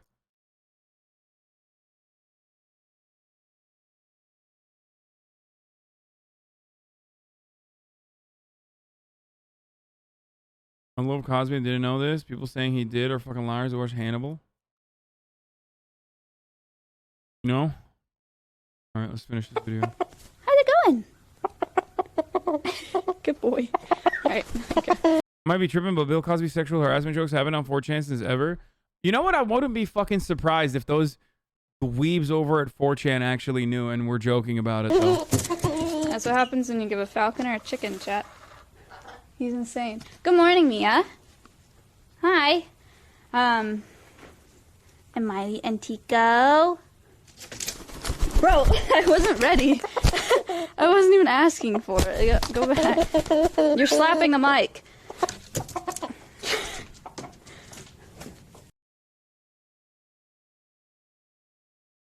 Is this clip making you hungry? Not really. I just had a lot of food. Tyler wants reaction to XQC's Twitch ban. Yeah, I saw XQC got banned. Dude, these cringe kids. They don't even bro, I'm sitting here sweating. I've been listening to this same shitty dog shit playlist from top to bottom, right? Respecting DMCA like a good little boy. Right? These guys are just listening to everything, bro. People are listening. People are like, motherfucker, I think it's because he watched the Olympics on stream. Like, these dudes don't give a fuck. They sure don't give a fuck. I'm sitting here listening to beep, beep, boop, beep, beep, beep, beep, beep, beep, boop, beep, beep, beep, for 10 hours a day. Yeah, I saw it. I mean, that's why I don't listen to any fucking music either. Asmon Gold on viewers harassing stores employees during IRL stream made him never want to do IRL streams again. Is because last time that I did an IRL stream, it was at Wendy's, and I showed the number of the store on my frame, and my viewers kept spamming, and they kept calling the store and like posting the address of the store over and over and over. And even if it got banned, you know, a second after, that's still enough people to call the store up just to be funny. And to know that I was... Yeah, Wendy's nuts are in your mouth. Me being there caused those people to be harassed, those employees to be harassed, made me that uncomfortable that I never wanted to do another one. Because I don't want my presence to make their day extremely unpleasant. Because I think that's what it would do. Is because... Man, that wasn't even funny. 15 months has come. Yeah, it's really fucking annoying when there's a lot of hate watchers too that like literally will go and try to fuck your stream up. There's an opportunity for drama. I might as well get myself in. You know what I mean? So let me tell you something about Miz. I like Miz. Miz is a good guy. Miz can be a good guy in heart. But he will take his streaming career over anything else in the world. He doesn't care. He will take his streaming career over anything. He'll do anything just for even attention at this point. It is true. But he's a nice guy. He is. I won't give a fuck. He can be a nice guy. He can be a nice guy. He's done things for me. In fact, he's done things for me in the past, in the long past. But that's Miskiff. That is Miskiff, chat. He is. What things? You already know. Drop that soap, clap my ass cheeks. There's an opportunity. Try to be a Miskiff fan because of you. I just can't. I mean, look, to each their own. You know, everybody's got different types of content that they appreciate. Dude, please help me. I work at Blizzard and took part in the walkout. How do I encourage unionization without getting fired? Please help. You are not going to get fired if you encourage unionization. Literally illegal.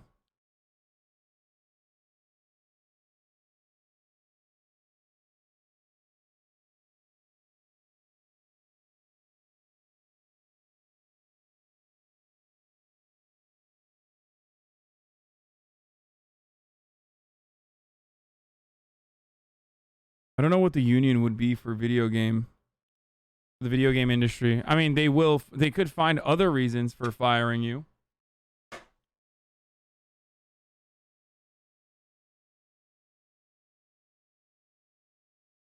Probably don't do this on a username associated with your work, which this probably is. Yeah, that's okay. Don't fucking make them.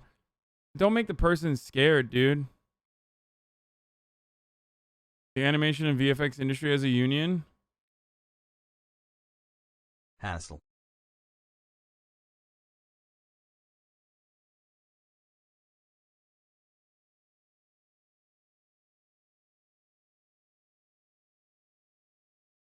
You demand. I got no bends and that was the plan. God damn.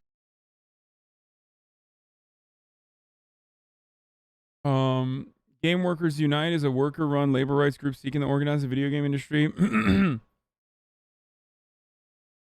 It has over 1,000 members across 20 international chapters.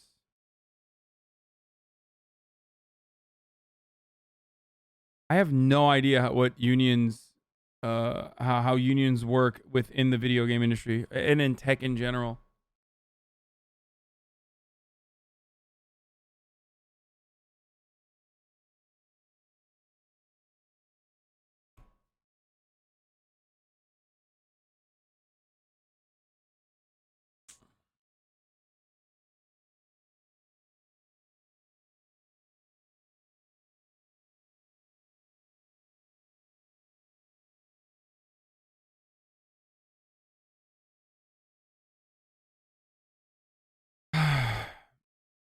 Woman is a DSA union organizer. She may be able to help.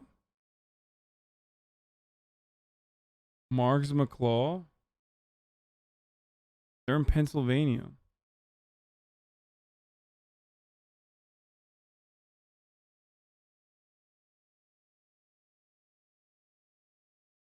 I know IT and tech in general is very fucking libertarian, dude. It sucks. Like, even the people that work within IT and tech are fucking... The workers themselves, half the time, are hella libertarian.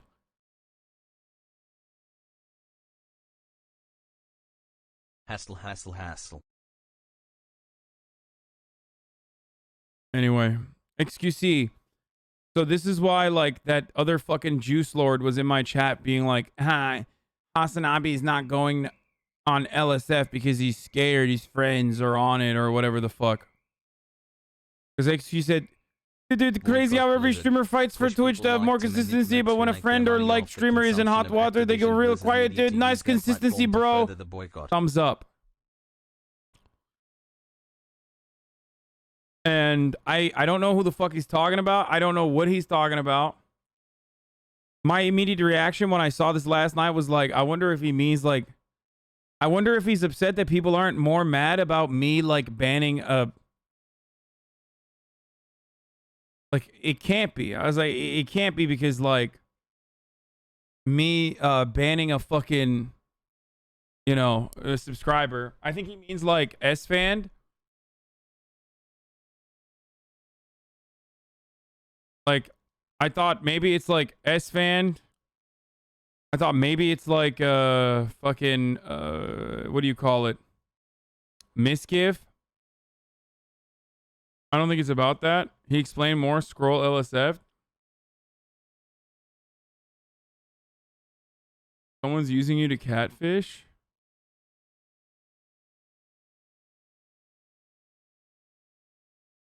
What? Talking about Greek's fat ass? Wait, what? He's talking about Greek? Who did he talk about? Send me the fucking link.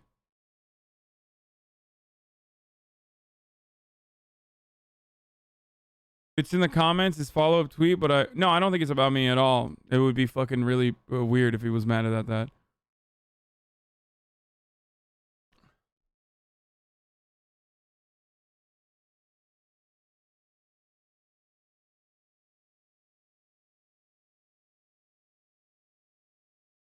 Sorry if this is off topic. Why are you still trying to be friends with FCC if he's being an asshole and specifically said you two weren't friends? It just seems like you'll get hurt in the long run. I'm not. We're fucking peers. I'm not. Arjan? Pogo. Like, yeah, after the fucking, what do you call it? After, like, the Grand Theft Auto roleplay stuff, like, I don't, you know, I've tried.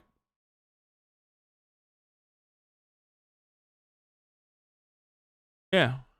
I'm civil. What do you want me to do? Fucking try to murder him every time he does something? Like, I don't hate him. I think he's funny.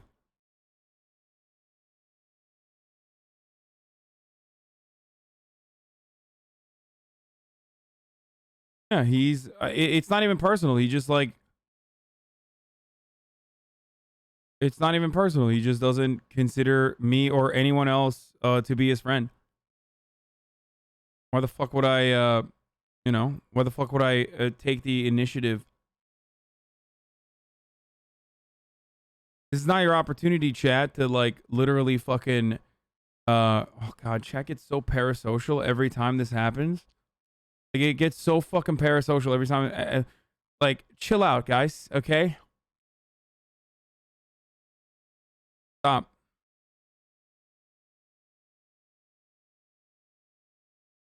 Anyway. Why do people care if you're friends or not? Because, like, people live through the friendships of Twitch streamers. Like, people literally live vicariously through Twitch streamers and their friendships. They see themselves in Twitch streamers, so then they see like Twitch streamers interact with one another, and they're like, oh, this is how I would interact with that person. Like, because I'm just like this Twitch streamer. So this Twitch streamer hanging out with this other Twitch streamer is just like if I was at.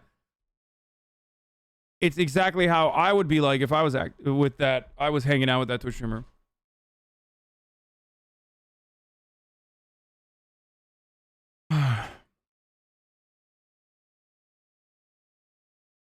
Anne tamam. Ölüyorum ama yani nefes alamıyorum. Once again, never looks at anything regarding your own question. You ask a question with not wanting an answer. What?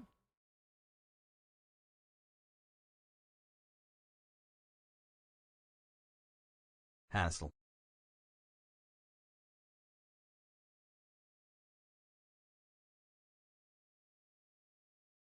Very strange take from that chatter.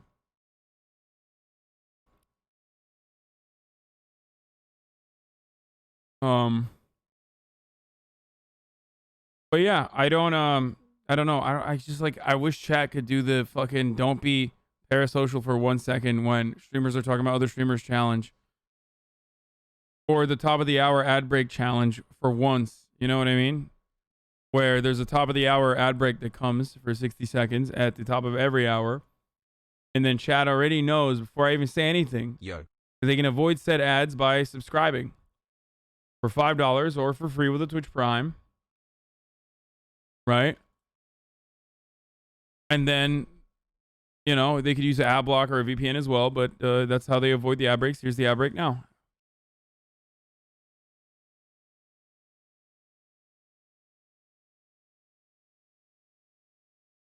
You're a monster.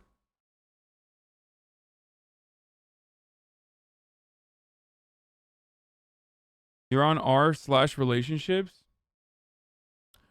My boyfriend keeps pausing the TV every 10 minutes to comment, and it makes movies go on way too long. Seems annoyed if I don't seem interested.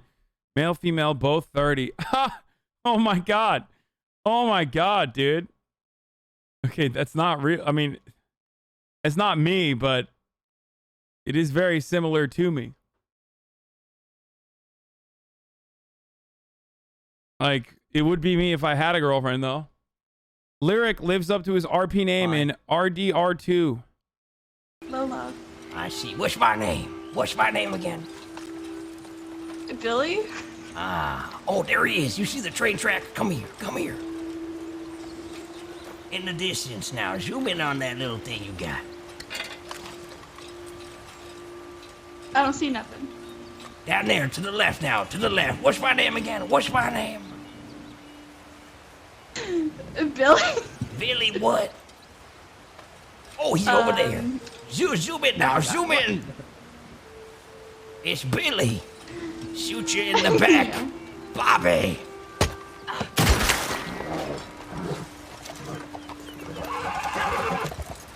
Oh, shit. Oh shit!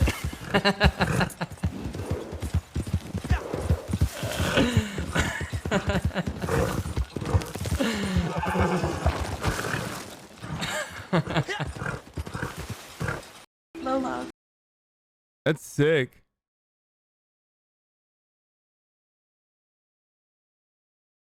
Hasan taking in refugee juicers. Like really, really tired so quickly. Yes, juicers are welcome here. This is a refugee. You guys know this. This is a sanctuary stream. Okay? What that means is refugees are allowed to be here to coexist. Okay? As long as you don't fuck shit up. You know how this works. Okay? It is in my politics. It is in the way I view the world. Like really, really.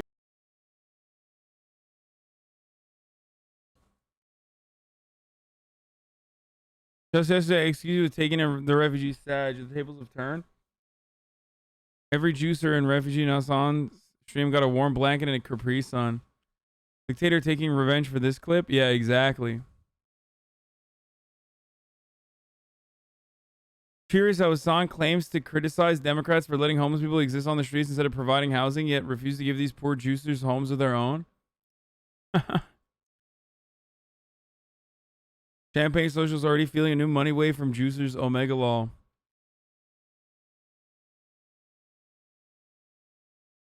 What? I'm sorry to ask, but I don't know if Hasan that well, but is he a weed smoker? I get this vibe that he just gets super high every day and lays back in his chair and reacts to things all day. Not saying it's a bad thing. I used to get high to pass the time at an old job, but just wonder if Hasan does it too. No, I'm just a fucking idiot, dude. I just sound high, but I'm not. The best comments live at the bottom. Yeah, he has smoked weed here and there, but he's not a stoner. Sober most of the time, just chewing that nicotine, brother. This guy seems like an absolute doorknob. No thanks, not a Marxist.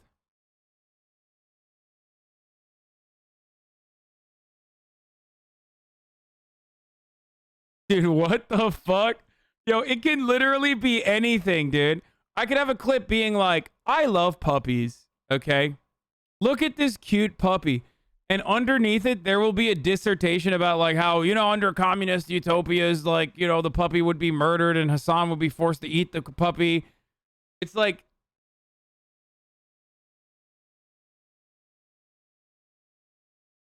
crazy to me that these same refugee juicers that came to Hasan for a place to chill immediately throw his hospitality back in his face as soon as he gets unbanned. That's some crazy two-faced behavior, in my opinion. They didn't even stay for one of Hasan's patented 60-second ad breaks. Such BS. I already ran the ad break, but good one.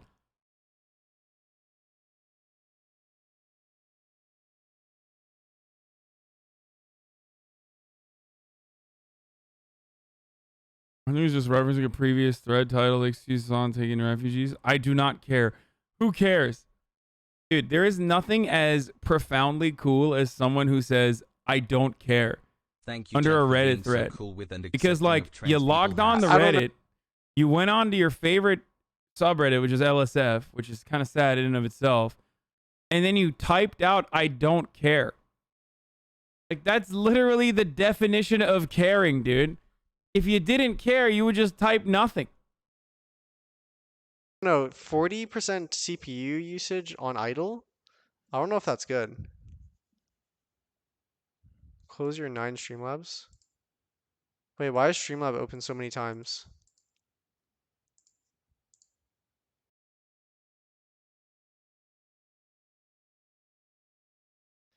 I don't know. Nice.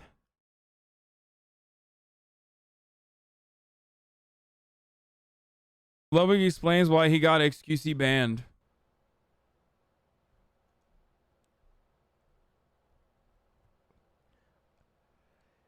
I didn't know. You know, I'm not a Scientologist. I don't know these things. I just thought it'd be, I just thought it'd be fun. I just thought it'd be fun content. This was not a plan I had. It's called mogul moves, bitch. Get with it, dude. I don't know why the fuck he's not even admitting it, dude. Hey, what's up? Oh, I'm sorry. Did XQC get fucking banned, dude? Did XQC get fucking banned, dude? Yeah, what's up? It's called Mogul Moves, bitch. Get with the fucking program, okay? It's called the Sigma Grind Set. Wake up every morning, eat breakfast. I'm eating one of those Instagram pre-made meals that I ordered on Instagram because that's what Sigma Grind Set does. And I hold frame the entire day for the rest of the whole day. And I send a DM to XQ Cow. I say, hey, watch the fucking Olympics, dude. You'll be fine. You'll be all right, dude. You won't get DMCA'd. Then I hit up the Japanese agency that DMCA's people. I say, hey, look at this fucking juicer, dude. Get banned. To get all the top streamers banned so it'd only be me left. No, I would like to reject these claims up front. I would like to reject them up front. Okay? All right? Did I send Mizkif a similar DM? Yes, only because I was so excited about them. That's all. That's all. Anyway, XQCL refugee camp, welcome. XQCL in chat, please.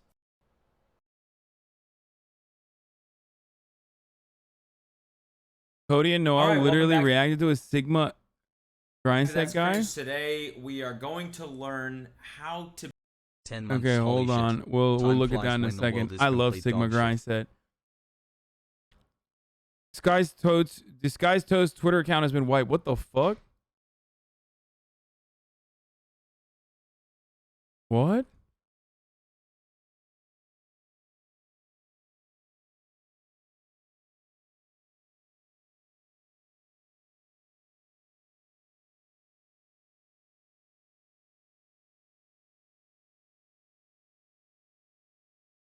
Hey, I messaged you on Instagram. Did you get it?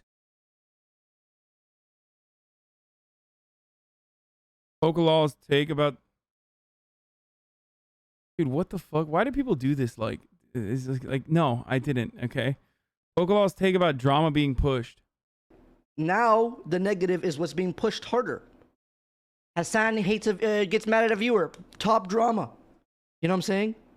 Hasan? It's like, because it's like stuff like that.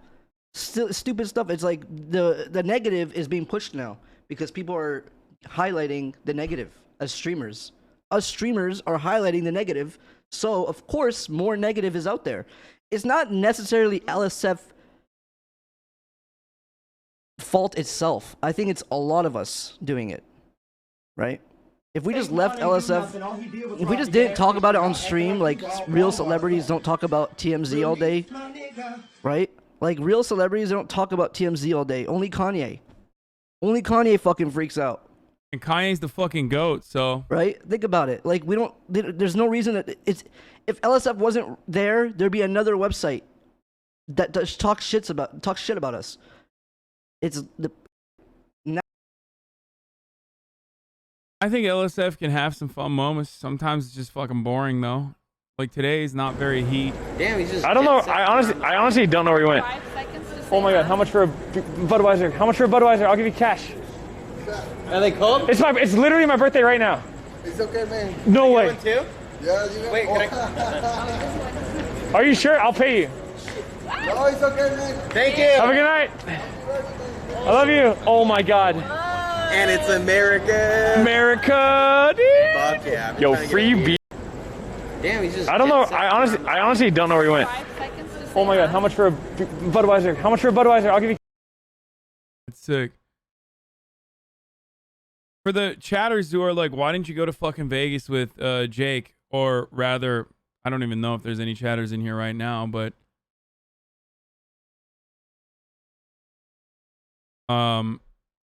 the reason is because I had a bunch of fucking work I needed to do. Watch the Connor clip. Where is the Connor clip? Connor calls out Hasan. Uh-oh. Yo, nice, dude. I heard, isn't Hasan playing this too right now? Someone farm me a Hasan host after this, since we're both playing the same game, please. I could use that. I could use some political Andes in my chat. I don't need that. I'm going to debate Twitch chat. He rage quit it. He rage quit the game. He was like... I did. It was so fucking annoying, dude. The bird. Oh my god, the bird was so annoying. 10 minutes in when I watched. he gave up on the game. It's a children's game.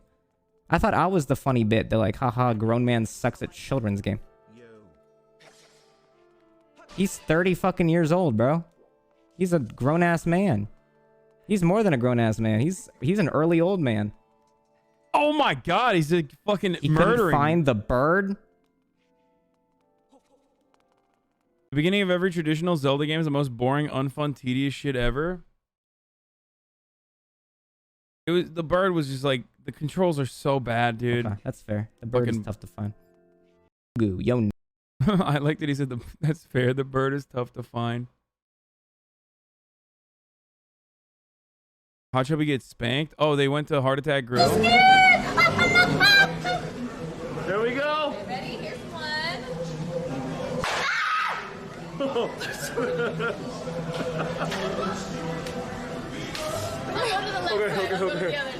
Here we go. Oh my god! It hurts! It hurts! Okay. Number 2.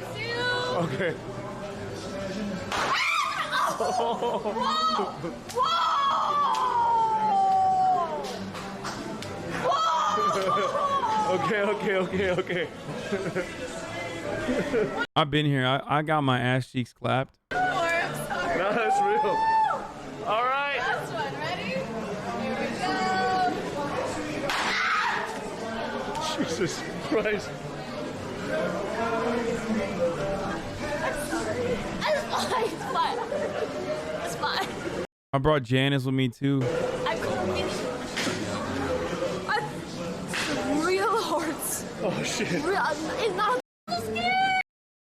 Yeah, and I finished my burger and I still got my ass cheeks clapped. I chose it. Okay, I'm done. Over the past year, XQ made up over 1% of Twitch's total watched hours. That's crazy. You didn't get spanked this hard? Fuck yeah, I did. Wait, what was I going to do? There was another thing I was going to do after LSF. I can't remember. Oh, this guy, Sigma Grindset guy. Okay, let's watch this fucking dude. This last year, I decided to make some huge shifts in my life. I made the choice that mediocrity would no longer have a hold on me. Is this for real? Is this actually the fucking, like, Sigma Grindset guy or what? Instead, my life would be consumed by hard work, self-discipline, and passion.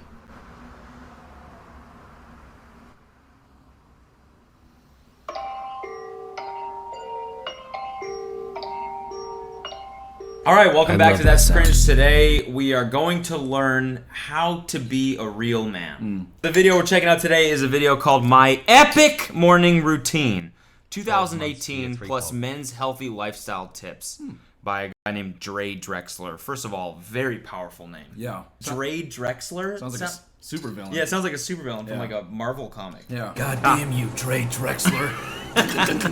Oh man, his hair is so sick.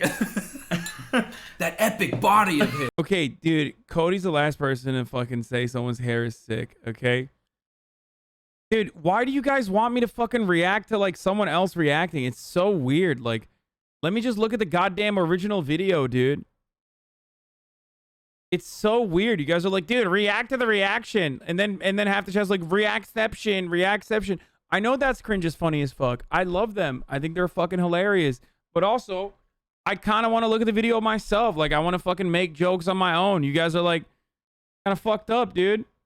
Kind of fucked up. It's almost like you guys are like, oh, dude, your fucking reacts are not that funny. So we need you to like watch someone else react to it. Okay. And that's better. Yeah. I would just rather fucking react to the original and steal your jokes instead. Okay. And this is the re-upload, which is fine. Apparently the original had like 500,000, you know? Okay.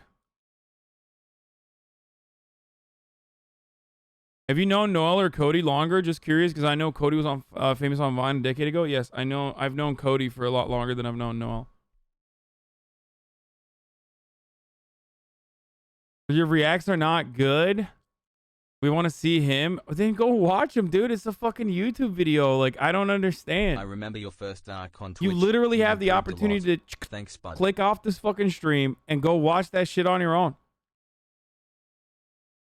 What the fuck? Deleted at 500K? That's fucking... Oh, did he delete it at 500K? Guess what, dude? Yeah, he deleted it at 500K. Because that's fucking alpha and sigma at the same time, baby. Make a YouTube video, deleted it at 500,000 views. No one can watch the video now. Guess what? I don't want you to know about what my epic morning routine is, okay? I don't want everybody to know what the healthy lifestyle tips are.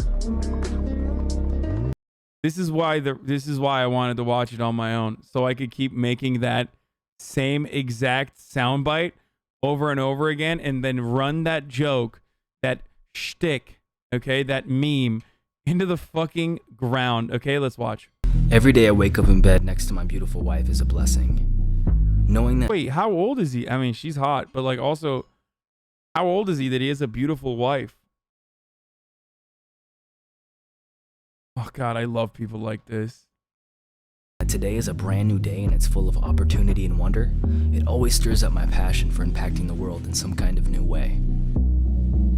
Every day I like to kick off my morning with some positive music, something that will get me in the right frame of mind for the rest of the day. Oh, fuck yeah, dude. Absolutely fuck yeah. Oh, the Q conference video is out? Oh my God! Like literally at 3 views, dude! Let's see if Andrew texted me. Nope. Chat got the video before Andrew did. Okay, after that, we're gonna watch the fuck out of this, dude. Oh, dude, I am holding frame so hard right now. I've literally never held frame harder, okay? This is the hardest I've ever held onto a frame. It's gonna break. Okay, first I'm gonna tweet out that I'm watching the Sigma Mindset video, and then I'm gonna fucking watch the Channel 5 video. Oh, that's good. It's 20 minutes too.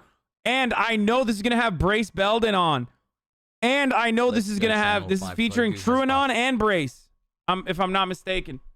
I believe their OG one is on Patreon too. Dude, this is so sick. It's gonna be so sick. They're at the Q conference.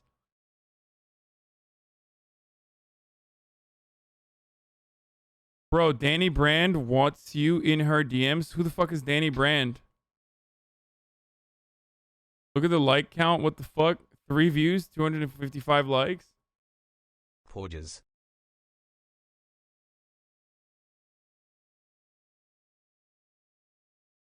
Dude, I'm pogging so hard.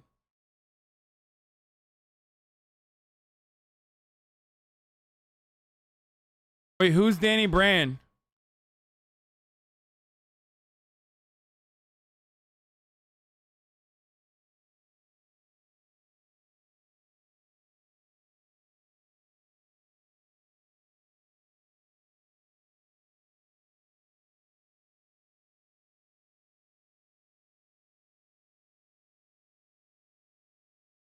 Danny Brand, these nuts? Oh no.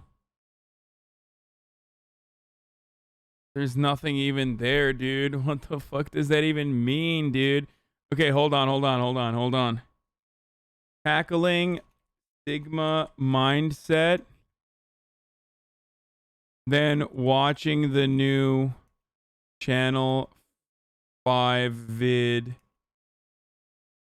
All gas. Get in now. At HasanAbi was gonna go to sleep but got the Channel 5 notif and hoped you'd be about to watch it. Dude, this is sick.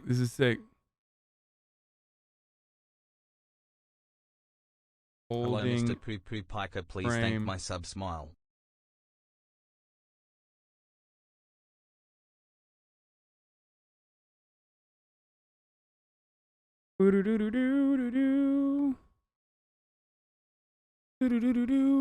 Okay, let's start with this one first, okay? It's Dre Drexler. He just attracts girlfriends. You know what I mean? Oh no, it's Dre Drexler. No, babe, where are you going? I'm just gonna go out. He just seems No, nice. no, come on. Come on, babe. Yeah, he's just a big like glob of girlfriends. Just walking through the city. He just walks through the city at 4 a.m. saying, "What you doing? What you doing?"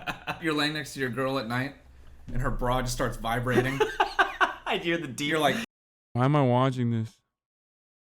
I'm watching the wrong video. Sorry, I was literally looking at who the fuck Danny Brand is.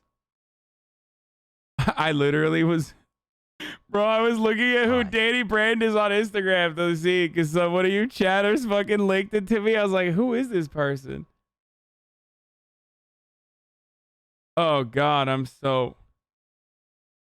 Twitch's #1 zaddy. I'm such a Romantic fucking face. idiot, Happy dude. I'm belated sorry. birthday. Oh Jesus, dude. Kind of fucked. You're gonna deprive Andrew of 30K views on the first day, and then even advertising it, shaking my head. You're right, dude. He hates it, dude. Andrew fucking hates it, dude. Imagine tweeting out that you're watching a video. LMAO, what a loser. Andrew hates it so much when I fucking watch his videos. When he makes them, following 6 hours ago.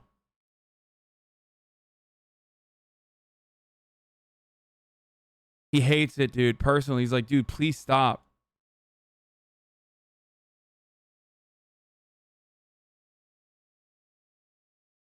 Happy 13th.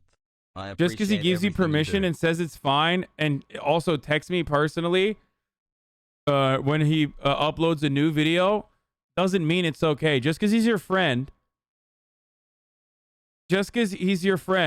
and texts you personally with how excited he is to watch you react to it with chat, doesn't mean you're literally allowed to watch his videos when they first come out. Like, it's not okay, dude. A chatter, these sound like a lot of reasons making it okay. No, Hasan, you don't understand. I know you had him on your podcast literally last week. I know you're friends with him. Okay? But I know better than you do. Okay? Happy belated birthday, Arjan.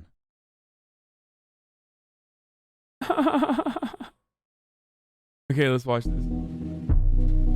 I'll go straight into brushing my teeth, getting rid of that morning. Hey, yo, fuck yeah, dude. Yo, straight brushing my teeth, dog, in the mornings. Breath. Then, of course, hit the shower to wake me up, using my steam spray to fight back any morning congestion. The fuck is a steam spray? Besides washing my face and bro, this guy was in 2018, like doing shit that I didn't even know about in 2021. What is a fucking steam spray, dude? Yeah, I go into the shower with my hat on. I wake up, I put the hat on, then I hit the shower with the hat on. Don't worry, I got my steam spray though. That's fucking Sigma as hell, dude. and going through the necessary steps of my skincare routine, I always find the shower as a quiet place where I can start my day right with meditation and prayer.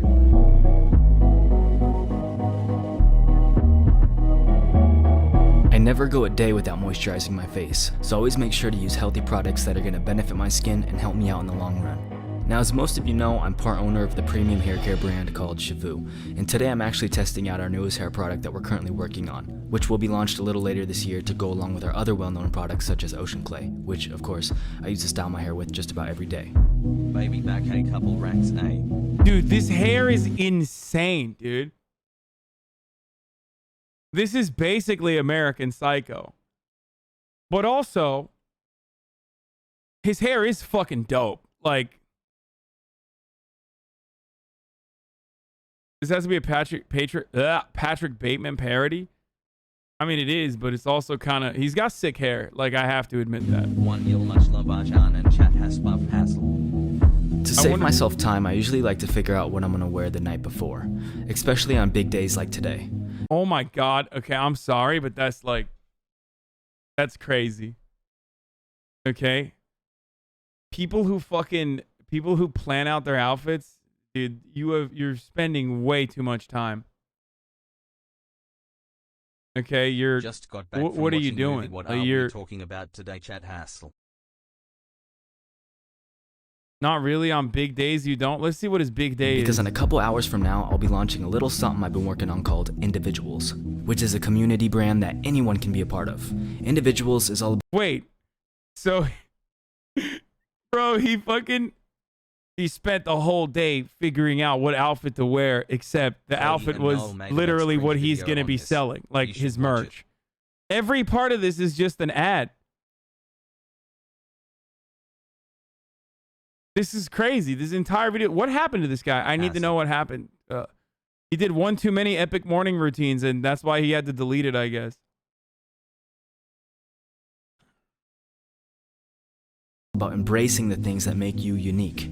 Your strengths, your weaknesses. See, most people think that you have to be perfect to— Oh god, those shoes are so ugly. Oh my. Guy fucking not even top of the hour. Just like doing hashtag ads over and over again. Man. I love when I fucking... Oh, sorry, 2019, not 2018. Yo, I'm launching my epic athleisure brand, dude. To impact the world. I say let people be inspired by your imperfections. Now, I'm a big fan of staying healthy and keeping my body performing. Okay, bro. Dude, this guy's like... What do you got? Osteoporosis, dude? What is this? Are you 85 years old, dude? My man's got like fish oil subs. I bet you there's like fake shit in here, okay? There's no way. There's gotta be fake shit in there, okay? No one has that many fucking... Oh my god, he's still at it. Oh my god. 6 tips to attract girls who aren't interested in you. Oh fuck, that's awesome. Oh god, I got a Sigma grind set all the way with this guy. Okay, listen. My man said he spent like the night before planning his outfit, and then this is his outfit. At this point, you probably shouldn't have planned it, dude. You would have had a better... You would have had a better time not planning it at all, dude. What the fuck is this?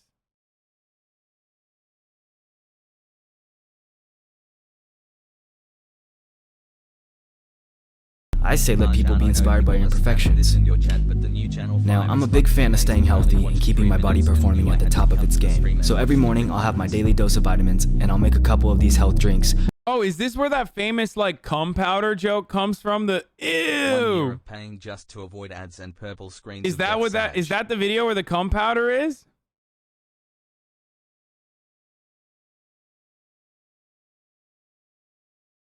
Okay, I know that one. I know that meme, dude. For my wife and I that are full of antioxidants. Like you're drinking cum powder? 13 months and my body is on top form.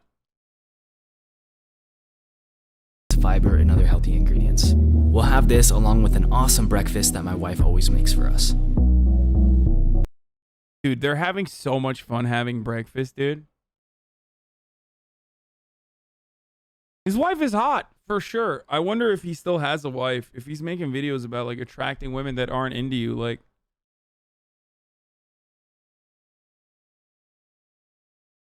She kind of looks like Octomom. You know what I'm talking about? The lady that had like 8 girls or 8 kids or something.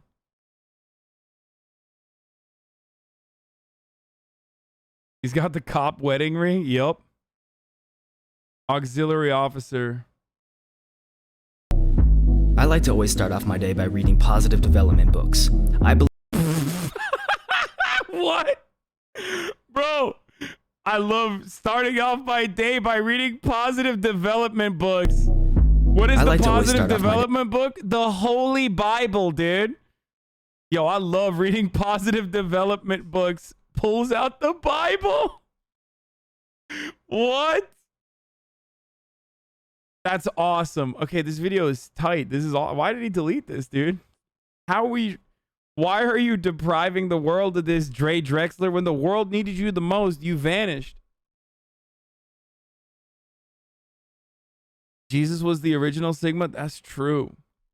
Day by reading positive development. I mean, he's taking notes. Suspicious that the first page that he went to on the Bible is the one where he took notes on.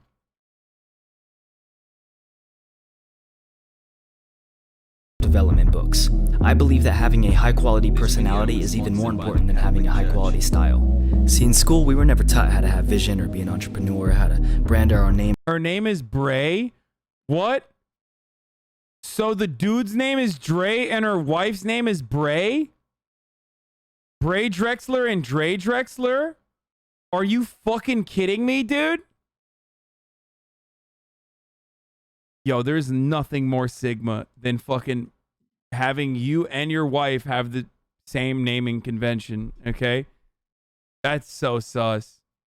That's incredibly fucking sus, dude. Or how to even be good husbands or family men. So reading, learning, and stretching ourselves every day is mandatory.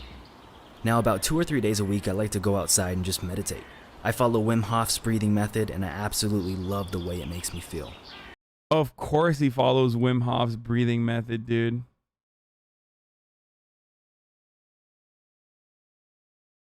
Christ.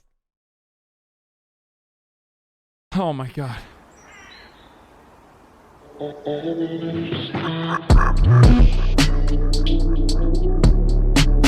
If I'm in need of a boost, my wife and I like to hit up the coffee shop, especially this little place called the Creperie. It's this really good coffee joint located in St. George, Utah. Oh, they're Mormon. Oh, that makes so much sense, dude. Okay, I get it now. This video 6 minutes long, but you're somehow going to make it 20 by pausing every No, 10 they're seconds just, they're to make an Mormon. That unfunny makes joke, the most SMH. sense. At first I was like, what the fuck is this guy doing? Like, I don't understand. And now I do. It all makes sense now. He's just Mormon. This is the average Mormon.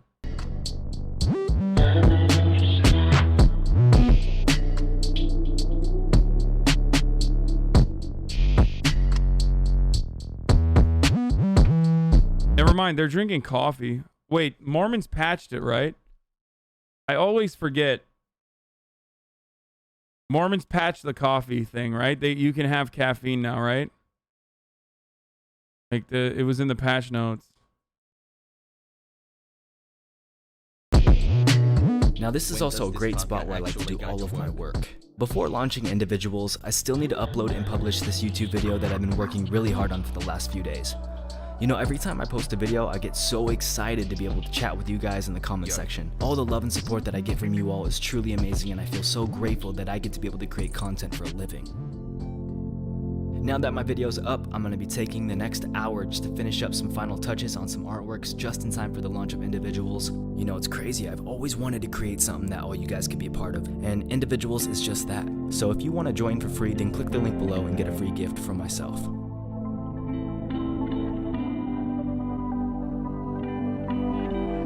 Now before I continue my work today, I'm going to take about a 2-hour break and hit up the gym to get a workout in.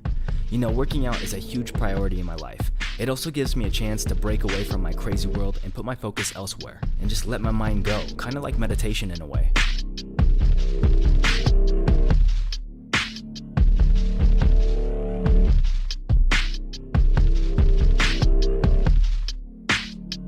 Now, Dude, I'm always doing this at the gym, dude. I just love fucking, after a crazy workout, I love fucking laying right next to the fucking mirror with my greasy ass hair and just leave those fucking grease stains. You know what I mean?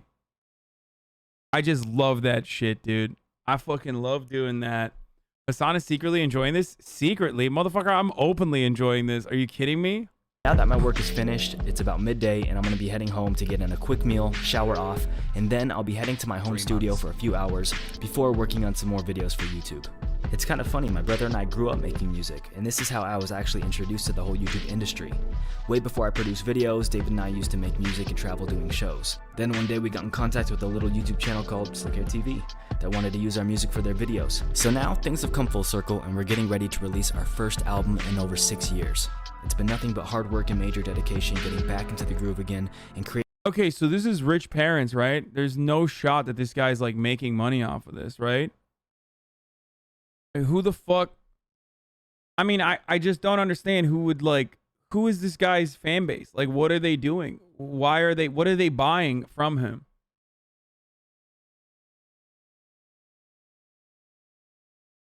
Rent is like $500 in Utah. I mean, this guy just showed you his epic morning routine, and his epic morning routine is literally nothing. He went to a fucking coffee shop to drink coffee, and then he worked out for 2 hours, dude. What the fuck? That is not epic, nor is it like a morning routine, dude. And he reads the Bible. Creating our new sound over these past few years, but now we're ready to impact the world in a whole new way. You know, when it comes down to it, being successful is all based on perspective and attitude. Being 25 and married, creating YouTube videos, being an owner of Shavu and individuals, and now music all in the works, my life gets pretty crazy. I'm constantly on my grind, non-stop. But everything I'm doing, I absolutely love it. I love it all. And I feel so blessed that God has entrusted me with so much. Bro, the video, he didn't have enough to go. Bro, this dude has nothing going on in his life to the degree that, like, the last 1 minute of the video is just a replay of what he showed in the beginning 5 minutes of the video. That's so crazy. Hey, yo, man, my life is fucking, my life's a movie, dog. My life is so epic, dude. I fucking brush my teeth and read the Bible, son. I'm on that fucking grind, dude. Updated morning routine, realistic daily routine. Oh, shut the fuck up.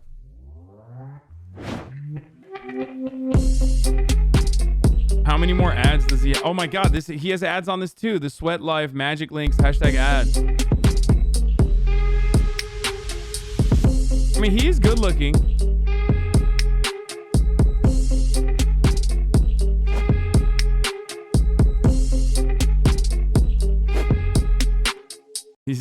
He's drinking his cum powder again, dude.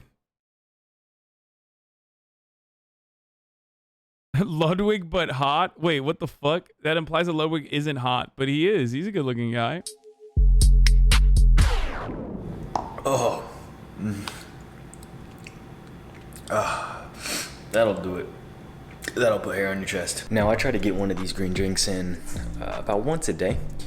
It's definitely not the best tasting thing in the world by any means, but hey, I'm here to live a long while. That's the goal here, and this thing is packed with some serious nutrition. So, I just gotta suck it up, Buttercup. Time to wake up, Emma Bean. Ready to go eat some foods? Oh, dude, he did the Fedmeister technique. When you go get a dog. I mean, he was already kind of jacked, but like.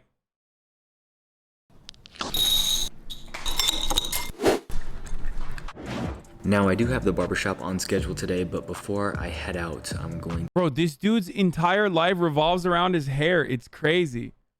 Like, his first daily routine also had, like, 15 minutes of him just, like, doing his hair and shit.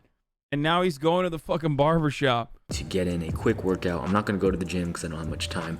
So we're just going to make it work right here in my living room. Since I already hit upper body and legs this week, I'm feeling pretty sore all over. So I'm just going to stick with some abs. And since I've been... Okay, I don't understand. Like, how many fucking subs does this guy have? Like, oh, it doesn't show? What the fuck? Like, he had videos back in 2019 with like 600,000 views. How the fuck does he only have 80,000 followers on Instagram? Like, that's what I don't understand. Something doesn't add up. Also, where's his wife? I can't tell. Neglecting cardio a little bit recently. I'm gonna probably do some high intensity interval training. So let's get to it. Hey, some exciting news. Lululemon, the mega brand, decided to sponsor today's video and send me out some workout gear. Now, you guys know I ain't no trickster trying to sell you on some mediocre garbage. So in all honesty, 100%, I have personally never worked out in athleisure with the measure of this kind of quality. Yo, I bet that he fucking...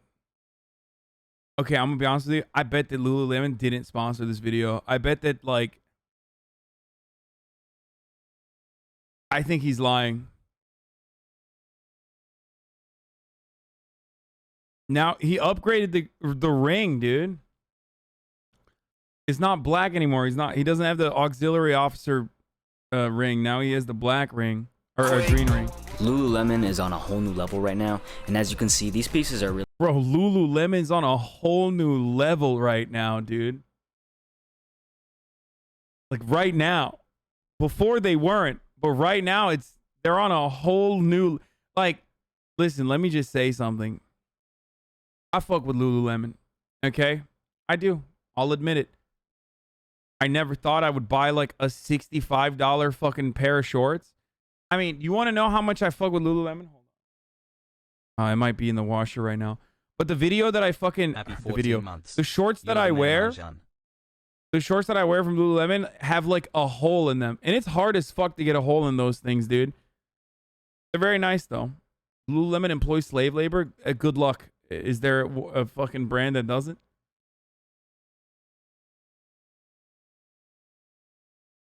Why would anyone spend over $5 on workout shorts? I wear the same shorts every day. People will say it's nasty, but for some reason, they just don't smell bad. Like, literally, I can fucking sweat in them for like a week. Why are you guys fucking throwing up dance games? Bro, that's nasty. What the fuck? Okay, Mila Kunis.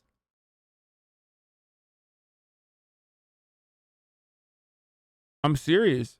Also, I wear underwear. Like, what the fuck? I do the same. TBH. I don't raw dog the fucking pants, dude.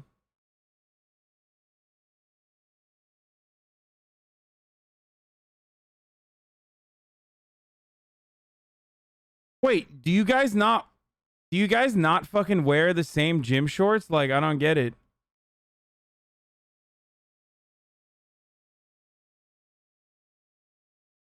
Yeah, of course I'm changing my underwear. I change my underwear every fucking day. You guys are psychos, dude. What the fuck?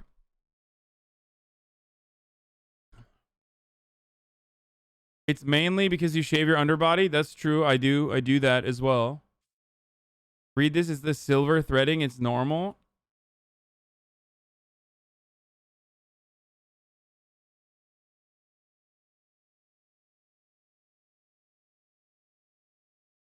Like, there are clothes that, damn, you are white. There are clothes that you can't fucking wear. Like, there are clothes that you can't, like, sweat in. Shirts, you can't.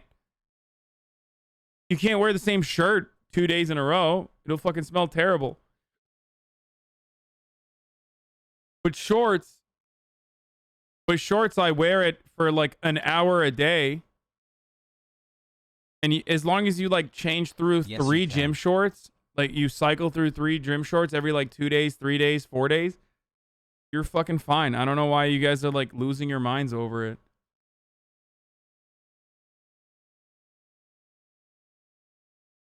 Jeans wash after 3 days? What? You wash your jeans every 3 days? Are you insane, dude? No, motherfucker. You don't wash your jeans every 3 days. What? Wrong. Dude, you wash your jeans every 3 months, motherfucker. Maybe. What are you serious?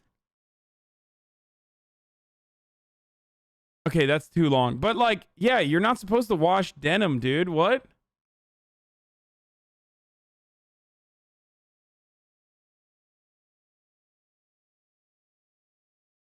You're arguing with children who have never done their own wash before? This is pointless talking to children. Instead of this garbage.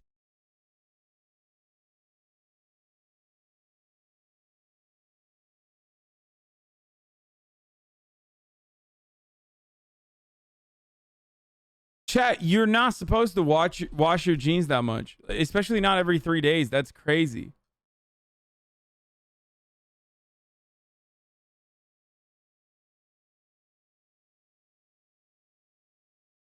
Really here to support you during your workouts, and not only are they okay, this video sucks. If you right now on the way there. But anyways, if you guys want to get your hands on these exact pieces that I'm wearing in today's video, I will go ahead and link them down below for you to purchase. So my dude Jeff from Barbers of Greengate is going to give me a cut today. Yo, that's a barber, dude. Not only is this dude a specialist and a great hair cutter, but he's a straight mensch. I definitely recommend him or his business partner Sam if you live in the St. George, Utah area.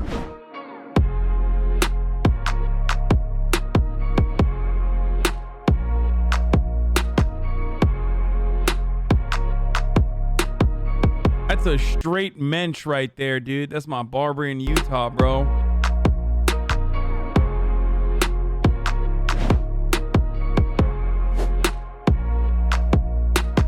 All right, just got home. Took myself a shower. Yeah, there's no fucking code, dude. Shop all Lululemon products below. Wait, what? Go Magic?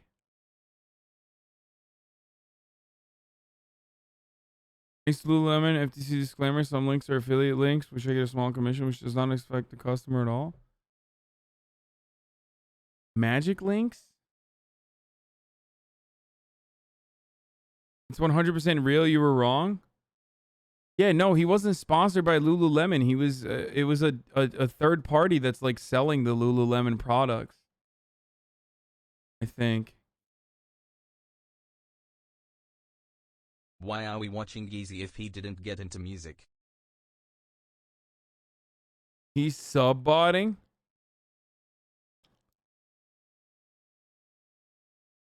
What the fuck? He lost 13.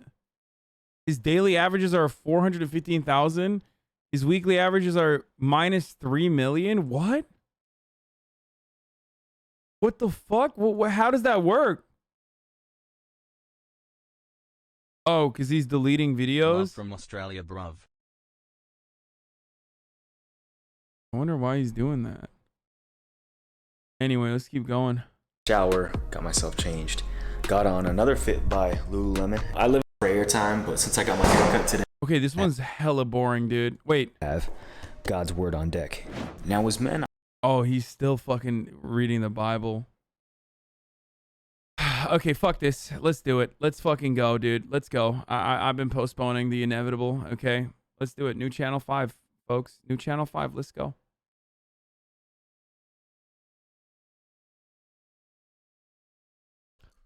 We got fucking God's word on deck, dude.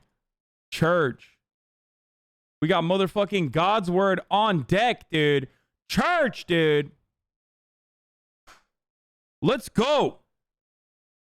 Speaking of God's word on deck, dude, let's watch Andrew fucking doing the damn thing, dude. Doing the absolute damn thing, dude. Let's go. I'm very excited about this. This video is going to feature the TrueAnon boys, which are great. Don't forget, before they popped off, I was on TrueAnon. I'm just going to point that out, okay? And it's going to have friend of the show, Brace Belden, who I've been watching. I've been listening to TrueAnon a lot. I fucking bought their Patreon. I've been listening to them a lot. They're very good. Okay. Run the ad so we can watch it mostly uninterrupted. Actually, you know what? That's a good idea. I'm going to run the ad right now so that we don't have to fucking watch another ad while we're watching this. No ad interruptions. I'm going to hit that 1 minute ad break here if you no longer want to see it. I'm going to start the video right now. So if you no longer want any interruptions in the broadcast, you can subscribe with Prime for free or with a $5 subscription over the ad blocker VPN. Here's the ad break now. Smart Fluffy T-Man. Fluffy T-Man. You in the TrueAnon Discord? No. I mean, we'll probably... No ads for me. I'm probably going to watch this for like an hour, so... I've kind of been searching for the truth my whole life. And one time I just came across a video that was about Biden and Kamala Harris and Clinton and Obama. They are Satan worshipers, Satanists. They're right. Satan worshipers, 100%. And That's I right. couldn't wait to tell my family. And they just go, they just said, you're crazy. Trump's the worst. How does that make you feel? Sad, I cry all the time. But I just keep praying. That's all I do. I just keep praying and asking God to open their eyes. I have a beautiful family. They're just blind. Which family member do you miss the most? Probably my baby sister. I told her we're in a spiritual warfare. This is between good and evil, and she rolled her eyes. What was her name? Meg. We go and have wine together and lunch together, and it's gone. You wish you had never stumbled upon. Once you learn, you don't turn back. I know what God wants of us and what Jesus wants, and it's what Trump wants, and it's what the Patriots want. I would never turn back, no matter how many of my family I lose. Where we going? We go on! God, Jehovah, you are the most high God. You are the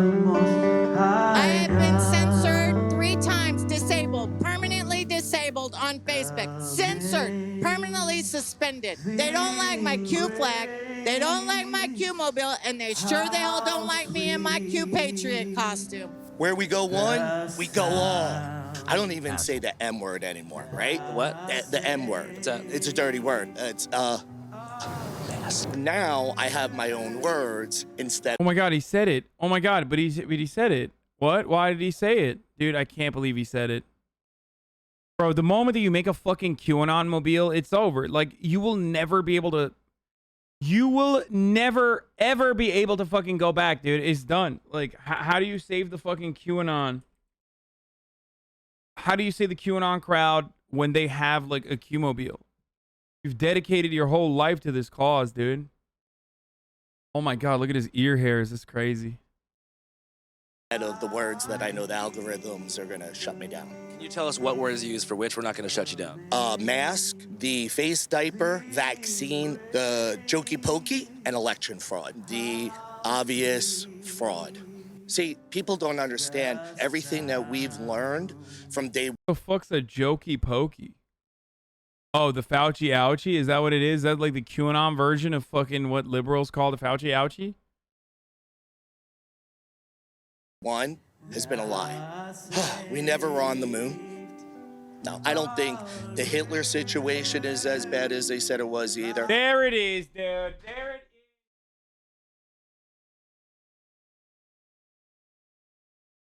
is. Yo, the fifth line, dude.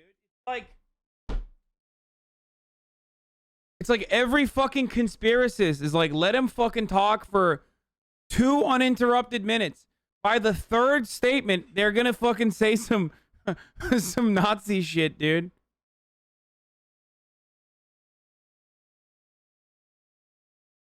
That was the Rothschilds, that was the Rockefellers. Those are naughty words in social media. I got banned forever on Facebook. You're watching Channel 5. After a hectic few weeks on the road, covering events like the Pickup Artist Boot Camp in Las Vegas, America is back open, baby. It's makeout time.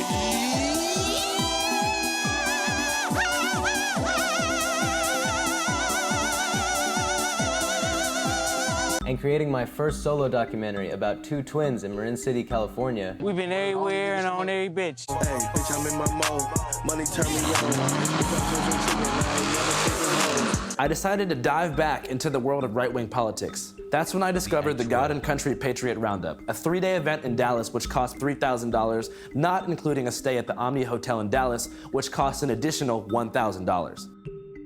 What I found there was a couple hundred patriots with one thing in common. I've been banned from Facebook, Instagram, Twitter, TikTok. This is Joe Biden's daughter's diary. I used to make videos like reading it out loud. I've lost 2 YouTube channels, 3 Twitters, and 4 Facebooks. Shut Every the fuck time up, it's like, Ali, you Myron. yes, I'm winning. You fucking tier 3 bitch. I get it, dude. 17 months. Bitch ass. Why'd you get banned? The so-called Pizzagate conspiracy theory. Well, first of all, I had like 300,000 subscribers. Okay, this dude just looks like a tech bro. What is going on with that guy? Because, like, they all have that same vibe. You know what I mean? They got that same stink on them. Usually. But then this fucking guy just looks like he worked at Bumble. You know what I mean? Yeah, what's going on? Yeah, I worked at Bumble, did a brief stint at fucking Tinder, and, you know, now I'm in Dallas because I believe that Joe Biden eats babies. Like, what happened, dude?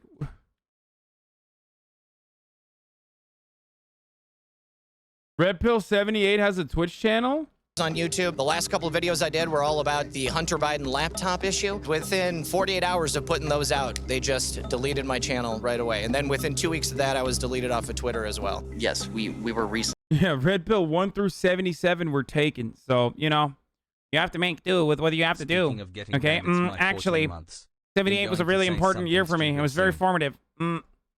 Recently kicked off Twitter because of a confrontation I did with the VP of Integrity at Facebook. If we weren't making a difference, if it wasn't that important, why would they spend so much effort and energy into it? I mean, all of Silicon Valley is like run by the Chinese, so. We're in war. It's no different than what they were doing to the Jews and different things. They silence them. They're just doing it through social media and electronically now. No, the Holocaust was when they were like, yo, dude, Anne Frank can't post anymore. That was the problem. That was what was going on. Good analysis from that guy. Yeah. Yeah, people don't know. That's why she wrote a diary, dude. To be able to post, to never stop posting.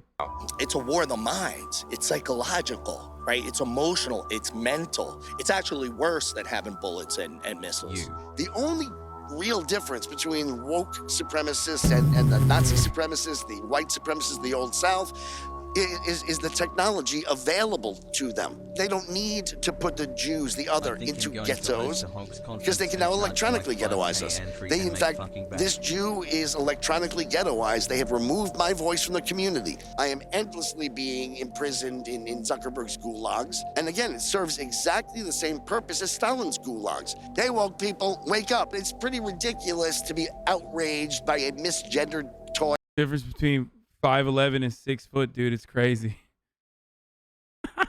Sorry.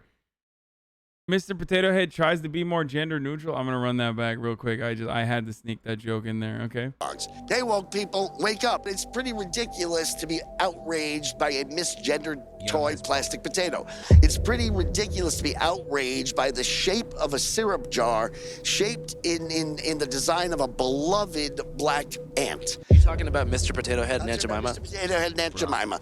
It is ludicrous to be outraged by a drawing in a 70-year-old children's book of a hard-working Asian man that was somewhat cartoonish. It's a hard-working Asian man, okay? He's working hard with his chopsticks. A Chinaman who eats with sticks. He's working hard. Somewhat cartoonish. Because you know what? You know why it was cartoonish? Because it was a cartoon. True. He's right. It sucks, but that's why we fight. And now what we've done is between President Trump and people like Q and podcasts like myself, we had a voice. We are the news now. When people want to know the truth, where do they go? Alternative platforms like Rumble, BitChute, DLive, Twitch, Foxhole, Pilled, CloutHub. Oh no, this motherfucker said Twitch, bro. Boys, we're an alternative platform, dude. Yeah, that's right. As someone who cares so that's much right, about folks. defending the integrity of the left and he's about to be like, there's that, actually, there's that guy Hank Pecker on Twitch. He's the largest political commentator. Going on in Armenia between Azerbaijan, pretty funny. What? As a Turkish person, quite hypocritically, I'm surprised you've not talked to the show. Anything going on in Armenia between Azerbaijan, pretty funny. What? I did talk about it. What the fuck do you want, dude? You want me to talk about it every day? You fucking psycho. I can't believe... yeah, I'm turning off the TTS, dude. Dude, why aren't you talking about it every day? Yeah, how is Twitch... how is Twitch an alternative platform? Fuck, dude. PureSocial.tv. I use Telegram a lot. I love Telegram. I have great group chats on there. I do a lot of stuff in the community, in the streets. I go stand at squares and hold signs for the kids. Operation 1009, Save Our Children, and human trafficking. We have to return to the oldest technology of all, which is one-on-one conversation. So I guess everyone at this event is pretty much deplatformed there. So I guess this is kind of like the way for them to network, hang out, figure out what's next. How you doing? Big fan, bro. Hell yeah, dog.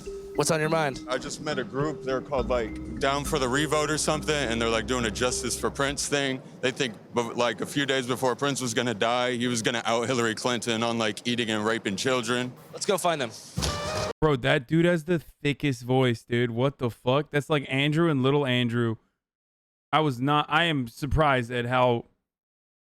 That was not what I was expecting. Also, why the fuck is Brace behind him but didn't say anything? What is going on in this video?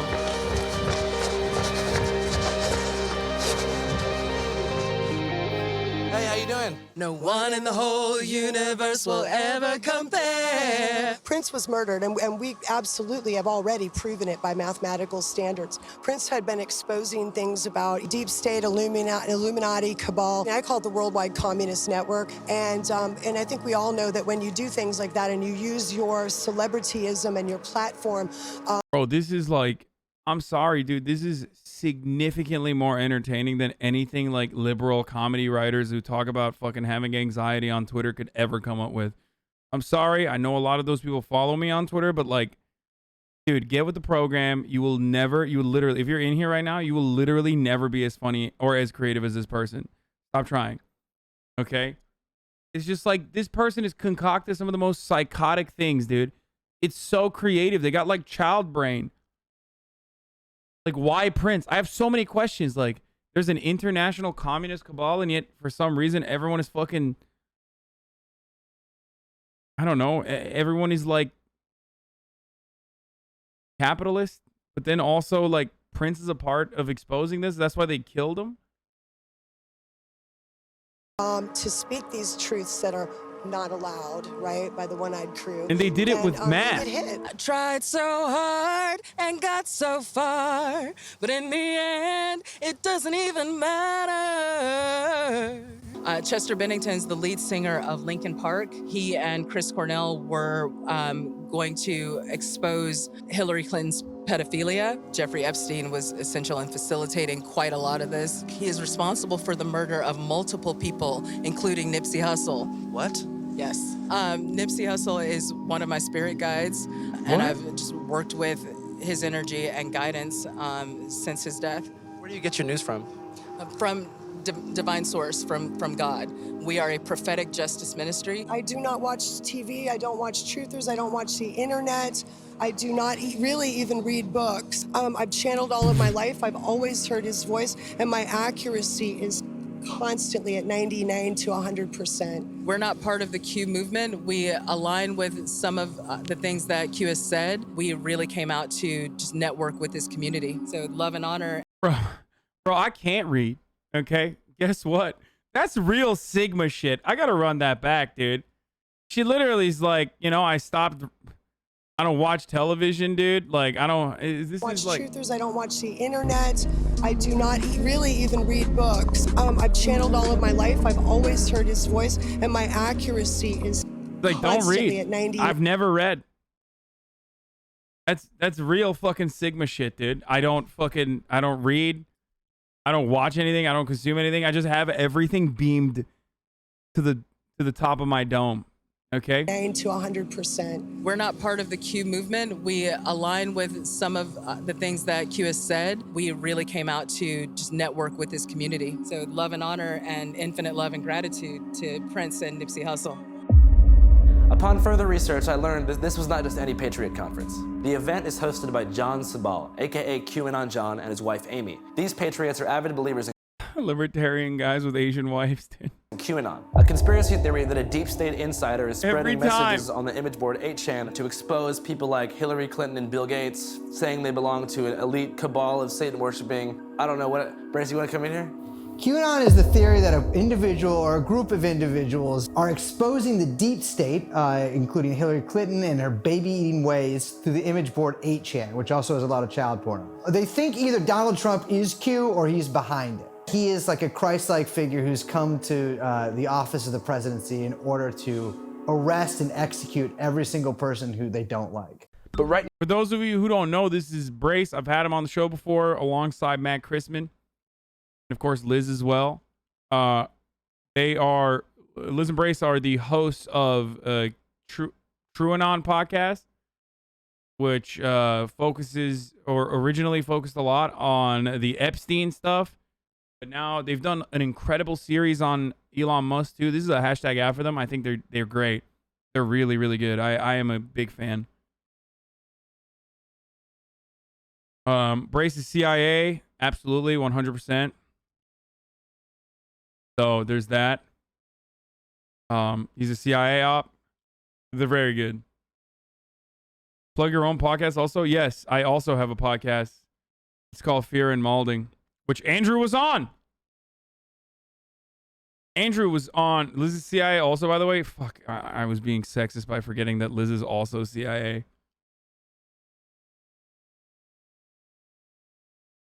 Gonna get Brace on Fear and Malding. I don't want to actually get canceled.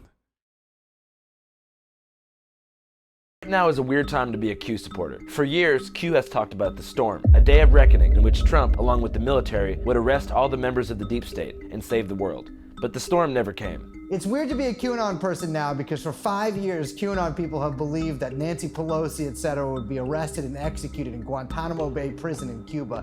And to this date, not a single person has been. And on December 8th, 2020, Q stopped posting. I think the last post was a scene from Last of the Mohicans and then a gif of an American flag flying over a forest. That's basically it.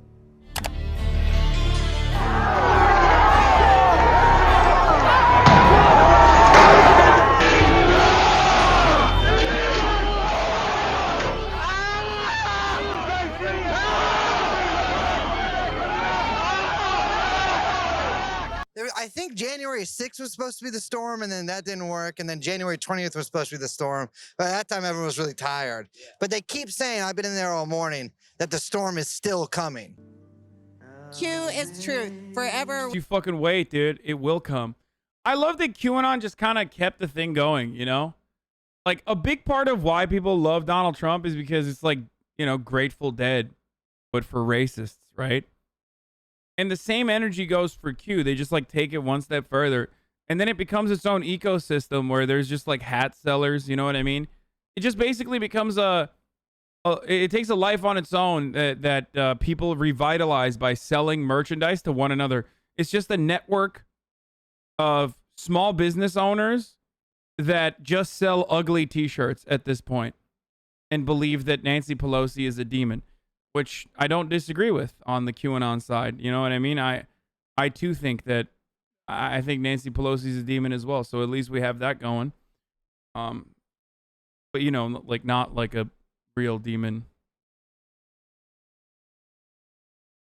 They also like Hunter Biden as much as I do. So I mean, we have a lot in common, really, me and the QAnon guys.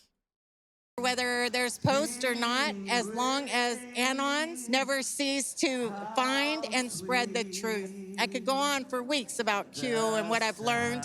One, that this was an inside job, and I hope that all those that are guilty of what they did and all the crimes that came after it are punished to the fullest extent of the law. It was an infiltration. I was there. I know what it was. Antifa. Black Lives Matter, George Soros. Oh, he was there. Dude, I love when people that were there, one, just are self-reporting, but then two, they're literally self-reporting while still saying like, nah, it was Antifa. Bro, you were there. Like, what are you talking about? How are you there and you're still like, oh, it was Antifa? The fuck do you mean, dude? It was you, motherfucker. You just said you were there. Are you Antifa? Soros funded, same thing. You know, it's all an infiltration. We've learned it. We've seen the court documents since it's happened. These are people with connections. I don't think that the storm didn't necessarily happen. I think that the whole point of it was for a vast majority of people to wake up. There are still things happening. You know, I mean, we've got the audits in Arizona, Georgia, Wisconsin. I trust 100% that there's a plan. I think it's Dan Scavino, Mike Pompeo. I think, you know, we're obviously not allowed to hear about certain things because it's a military operation. And, you know, I have complete faith. It doesn't ruin my hopes that, you know, a lot of people aren't talking about it. They don't want to get kicked off Facebook. Part of the reason I believe we're in this problem is because we've gotten conditioned for instant gratification. Q is the template. It doesn't matter what Q does. It doesn't matter what Trump does until we're willing to participate in something different and be a part of that. See, we are the plan. We are. Dude, they just want a fucking group, dude. It's like, dude, take up a hobby. Learn knitting, okay?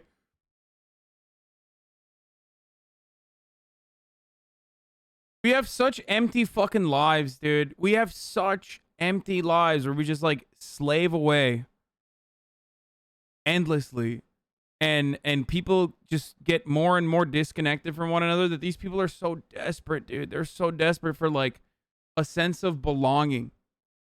You know what I mean? they're so desperate for a sense of belonging, for a higher purpose, to feel like they're doing something fulfilling, that they lose themselves in these psychotic conspiracies.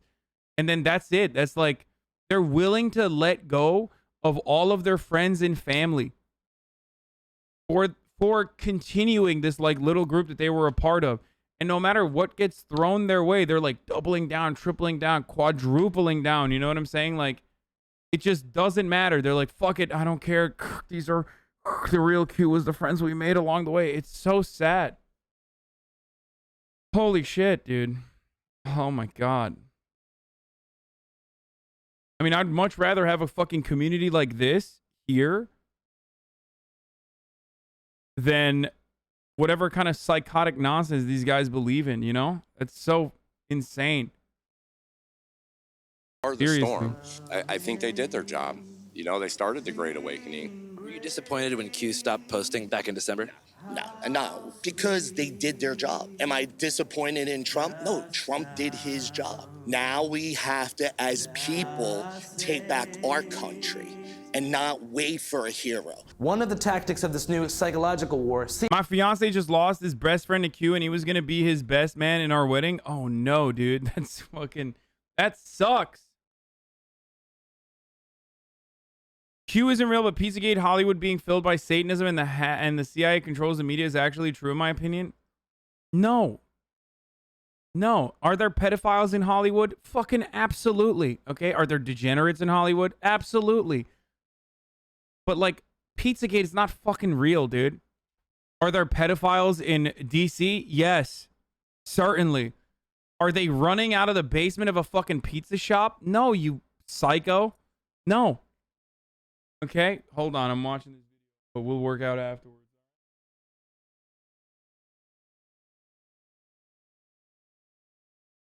You just expose yourself as CIA KW? Yeah, dude. Famously CIA, the guy who fucking routinely... CIA loves having a guy routinely talk about the number, like any number of different war crimes that they have committed, okay, and destabilization efforts that they've engaged in on a daily fucking basis. They love that shit. They're always like, dude, that's it. That's a double agent. That's our guy. Yeah, dude, actually, I am CIA. See? Cuba SOS, baby. Cuba Libre. Okay? Yeah. Castro was eating babies. Castro was eating babies. That's why we had to steal babies. Operation Peter Pan. Look it up. We had to steal them babies from Cuba because Castro was eating them. Castration is too close to comfort. You hear me? You hear me? He was sucking on that adrenochrome. That's why the CIA tried to murder him 600 times. And he survived every single one of those death attempts. Guess what? Because he was having that baby adrenochrome on tap. Like a goddamn signature IPA. He had that fucking, he had that IPA. He would just pull it down and, boom. Pour it off the tap.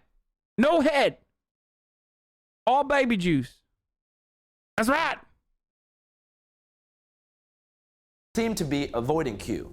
The main speakers of the event, General Flynn and Sidney Powell, claimed to not know anything about what we're talking about. Right, gentleman, right here. Okay, thank you. Andrew Oh my Callahan, God. Channel Oh my 5 God. They Action interviewed News. him. So, Channel 5 from where, though? Describe Channel 5 Action News is not actually a TV channel. It's the name of our YouTube channel. I got it. I think I knew that about you. It's not syndicated through a national broadcasting corporation, but, So talking He about... should have been like, because them goddamn national broadcasting corporations, they're afraid of the truth, sir. General. They're afraid of the goddamn truth. I can't believe this guy, dude. Bro, this guy was literally in the White House, dog. You guys, this man, I just want you to remember, like, this guy who literally forgot the national anthem, okay? Or was it the Pledge of Allegiance? Whatever. This man got $500,000 from the Turkish government to do, like, a personal kidnapping with him and his son of a CIA asset by the name of Fethullah Gülen, okay, who lives in the Poconos, okay? And he was in the fucking White House, dude. That's crazy, dude. The Trump administration was so wild, especially in the beginning. Yeah, the Turkish government paid him $500,000 to go kidnap Fethullah Gülen. How nuts is that, dude? Making shit up? What? No, I'm not making anything up. Everything I just said is 100% verifiable and true.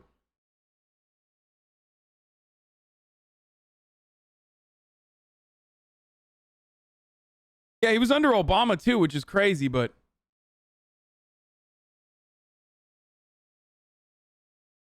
early Trump admin was a dream team of political psychos. Yeah, he brought all the cranks together, dude. What a beautiful man he was. About manipulation, if you go on any mainstream media platform, they describe this whole event as a QAnon conspiracy conference. Yeah. Why do you think that they're doing that, and is that true? If they create this boogeyman, right? If they create this. But Pizzagate isn't true, lol. Yes, dude. Yes, it's not. Jeffrey Epstein, true. Pizzagate, not true. There's a difference, okay? And a lot of you guys who are conspiratorial or conspiracy minded are unfortunately too dumb to see the difference, which fucking sucks. Okay? That's the problem, okay? And okay, you want to know what my biggest fucking conspiracy is? You want to know what I fucking have said from time to time?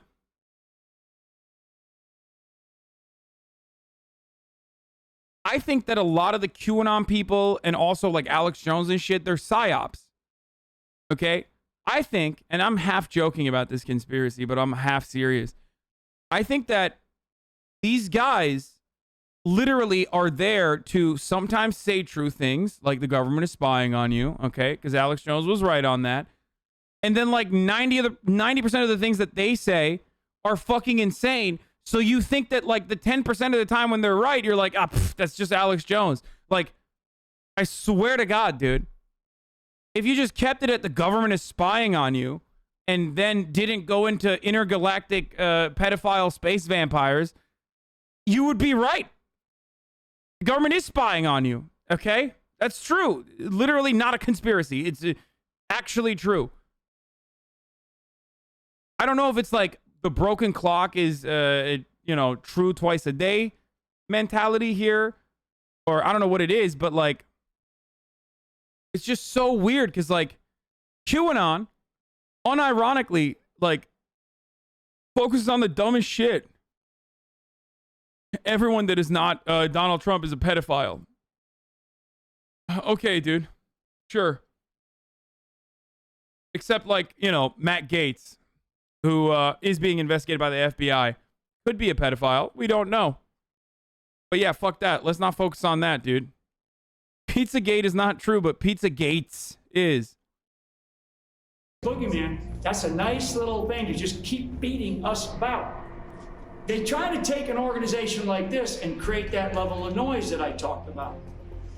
Bill Clinton's a pedophile? Yeah, of course, dude. Come on. It's just without a question, okay? Come on, dude. Yeah. Like, you're not revealing something incredible when you say that. You're literally talking to like-minded individuals when you say things like, Bill Clinton's a pedophile, allegedly, okay? Like, that's not surprising, okay? Wait, are you being sarcastic? Am I being sarcastic when I say, do I think that Bill Clinton may or may not have had sex with underage girls? Yeah, no, I'm not being sarcastic. Allegedly. In a video game. Allegedly, like I said. In a parody book that I read about Bill Clinton. Can't fool me. I said allegedly, dude. Not a financial advisor. Bro, come on, dude. Come on. Jeffrey Epstein literally had a fucking painting of Bill Clinton in a women's dress in his fucking apartment, dude. Are you joking? Come on. They literally went to his New Mexico compound and stayed there. Come on. Let's be real for a second. Like he fucking flew around the world in his Lolita Express, dude.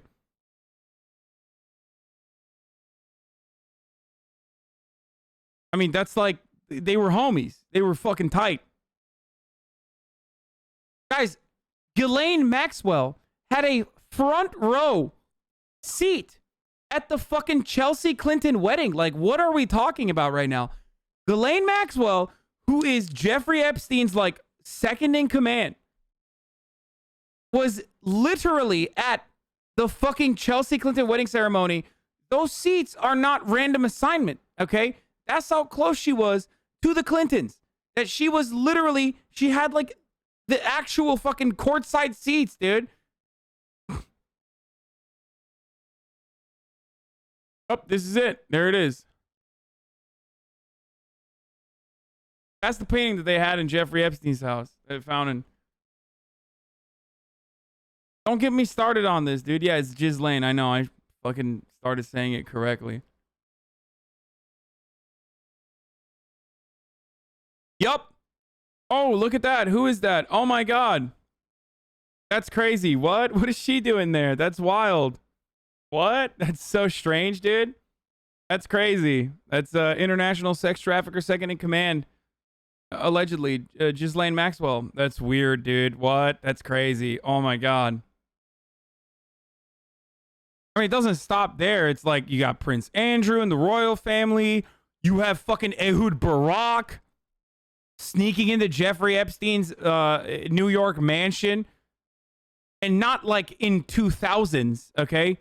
Sneaking into Jeffrey Epstein's New York mansion in like 2018. Former Israeli Prime Minister Ehud Barak. The fuck's he doing there, dude? What's he doing at the Jeffrey Epstein mansion, dude? That's crazy.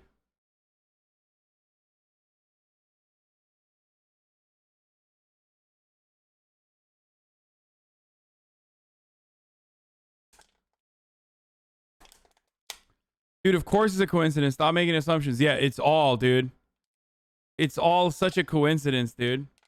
Now you scare me. What the fuck does this actually mean? What do you mean, what does this actually mean? That, like, rich people are fucking freaks? That, like, incredibly wealthy and incredibly powerful people get their kicks off doing, like, weird-ass shit? Yeah.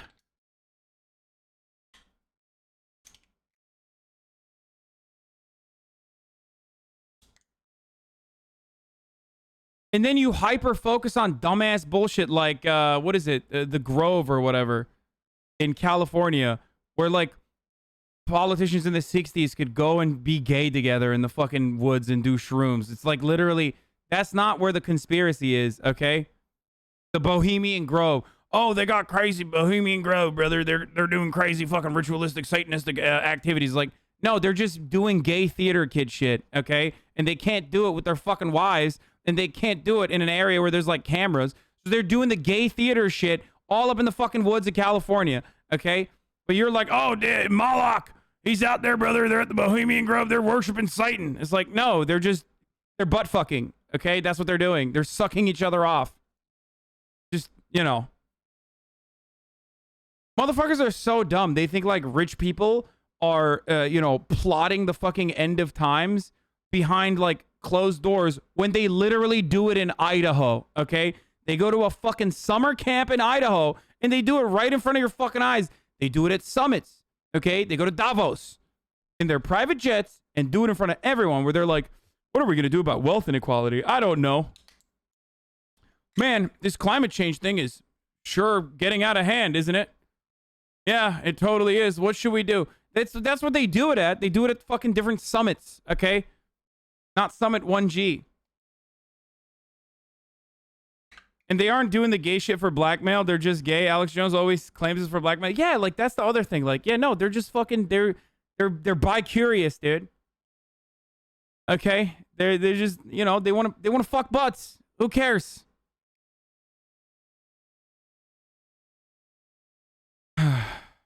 Anyway.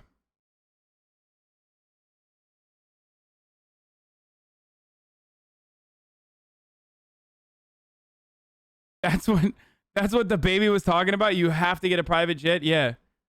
Yeah. Who threw me that busted ass goddamn Adidas? If you're going to be sucking dicks, you can't do it in the parking lot. Okay? You got to be doing it in a private jet on the way to the Bohemian Grove. Busted ass Adidas. My dad is a member of the Grove. He's there right now. Damn, dude, your dad is fucking clapping cheeks now. Now, to be fair, I don't think the Grove is like that anymore, but it was like that back in the day. Ehud Barak's ties to Epstein helped Netanyahu's campaign in 2019. Look at that. Anyway, let's get back to the Channel 5 news. But for those of you who like think I don't fucking know what I'm talking about when it comes to conspiracies, get at me, dude. Okay? QAnon, they're the domestic, they're the new, they're the new shiny object. I don't know what QAnon is. I really don't. I really don't. But I'm gonna leave here saying, well, do you believe in God? General Flynn was being real sneaky.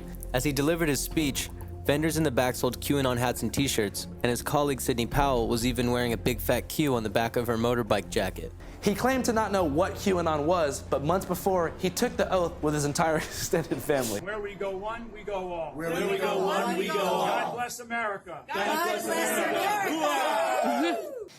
Listen, on the 4th of July last year, where we go one, we go all, he was the military man who knew about the Hillary Clinton scandals and what they've been doing for years. Like, his truth is what brought the movement alive. And, whether or not he's in it, he's the people's general, he woke us up. Whatever it was, he had a role in the Great Awakening. Shout out. Bro, you're from New Jersey. Like, what the fuck are you doing here, dude? You fucking flew out to Houston to the QAnon conference? You're literally from New Jersey. Like, what the fuck are you doing? Oh my God. Like, QAnon. It's so crazy. It's like, I was on Facebook one day and, I got banned from it. So now I'm QAnon, it's crazy. Shout out to General Flynn. Where we go on, we go all. We just talked to General Flynn, and he said he doesn't know. It's nuts that this is literally just a fucking meme, dude. This is a meme, okay? All of this is a meme. It started off as a meme. It started off in the subreddit, or not subreddit, sorry. It started off in fucking 4chan poll, or whatever fucking actual 4chan forum it was on, where people would just like fake having security clearance and like writing copy pastas and shit. And then some fucking boomers took it seriously. It's so sad. And now there's an entire economy that revolves around it. It is wild, dude. QAnon is. Well, media, look what they do when they take little pieces of it, and we've been ostracized, we've been talked about, through our families, we've lost loved ones, wives have walked away, parents, everybody is ostracized in a certain way in their own communities, and why give them the opportunity? Not surprisingly, other speakers followed General Flynn's lead. What are your thoughts on the whole QAnon thing? I don't know about it. I really don't. And, I only talk about things I know. Like, are you familiar with arena football? Arena football? Yeah, like the sport. Why the fuck is Papadopoulos there, dude? These are all like the Trump rejects, dude. Oh my God. This guy was so fucking stupid. He basically revealed that he was like getting... Like, this dude is so dumb. Like, the actual dumbest person on the Trump team. And there were plenty of them on the campaign, okay? And this fucking dumbass was so stupid that he literally turned around. They were like, yeah, it's crazy. Like, Russia's like trying to give us a bunch of blackmail on Hillary Clinton. Isn't that wild? Like, how can you be so stupid, dude? Yeah, he is. This is a season 1 Trump guy. Like, you're so fucking dumb that you leaked to a random person how a foreign country, a foreign adversary, was giving you information against your campaign's political opponent.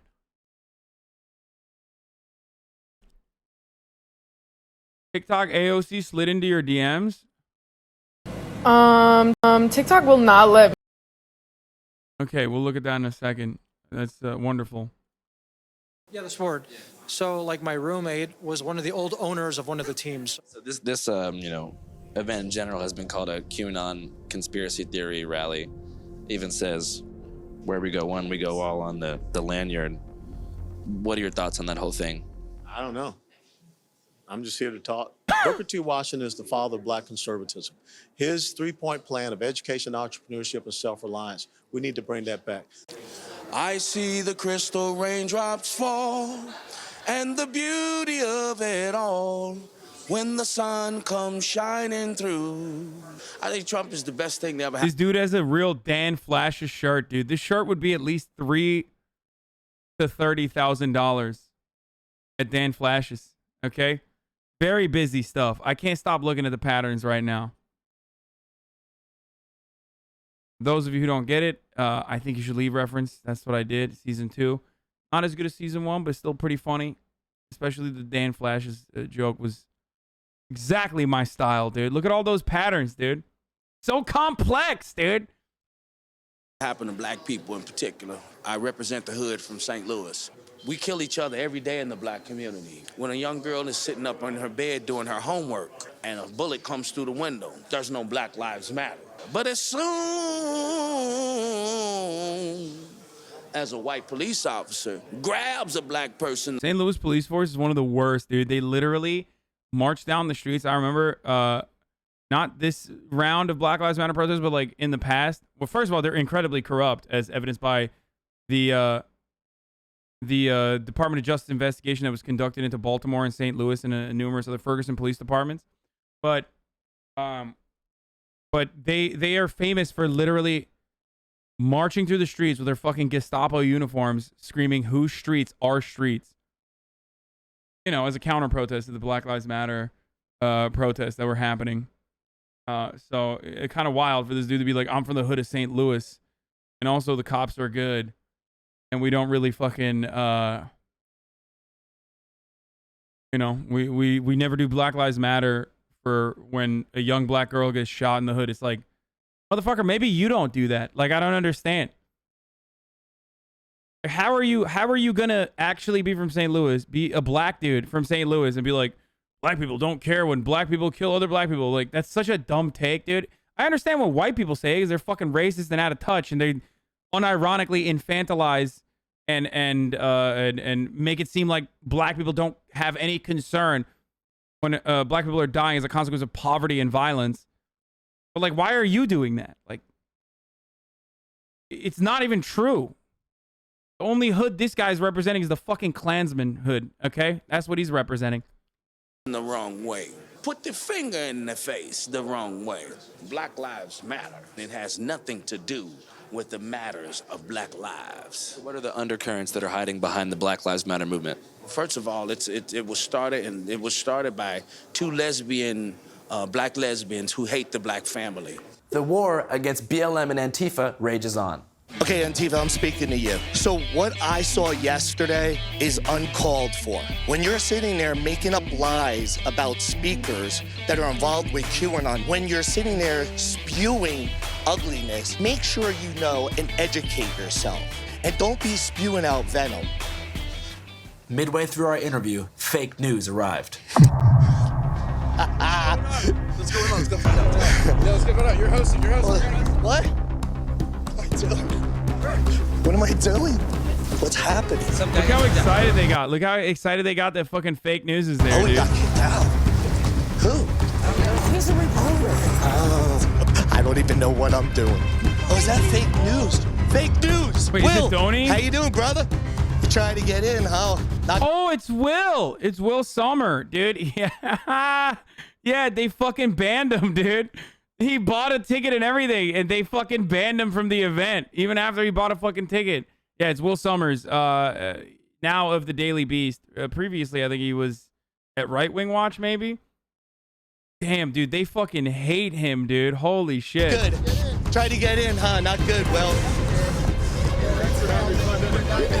I love his work, except for the time where he, like, also participated in the, you know, anti-jank propaganda. But hey, what are you gonna do? But he's done great work consistently covering you know, psychopathic QAnon people and like most insane alt-right members. Schmuck. Yeah, I mean, they're not fans of mine. I think QAnon John, who runs it, is not like a huge fan of my reporting, and I think QAnon people just like aren't huge fans of reporters in general. What QAnon tells you is that like the most powerful people in the world just committing the most heinous crimes. They're abusing children with impunity, right? And only you and Donald Trump can stop it. And so if you believe that, then like, yeah, of course you're gonna be on board with QAnon. And I think like part of it is frankly that it seems pretty fun. And look, they call themselves digital soldiers, right? It's like you're like in a war. Do you feel bad for these people?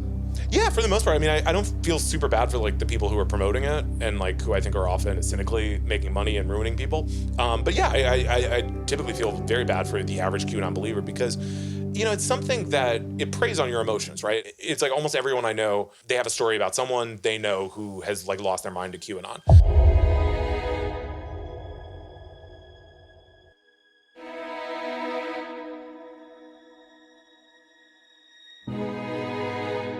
He wrote the he wrote the article, Demsphere carpetbagger Cenk Uygur will lose them California seat. Misogyny and sexism is not okay. This is what I'm talking about. When everybody was like fucking doing the pile-on, and the New York Times said Cenk was like agreeing with David Duke. He wrote that article. He was right though. No, I mean, it was whack. It was definitely a whack fucking take. It was a whack article for sure. You should know that misogyny and sexism is not okay, especially if it was a grown adult when he said these things, said John Castleberry Jr., a Democratic activist and planning commissioner in the district. It was so whack. I mean, they lost the seat anyway.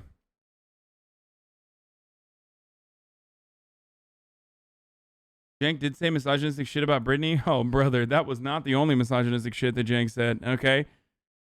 If he wasn't your uncle, you'd agree with it? Fuck no.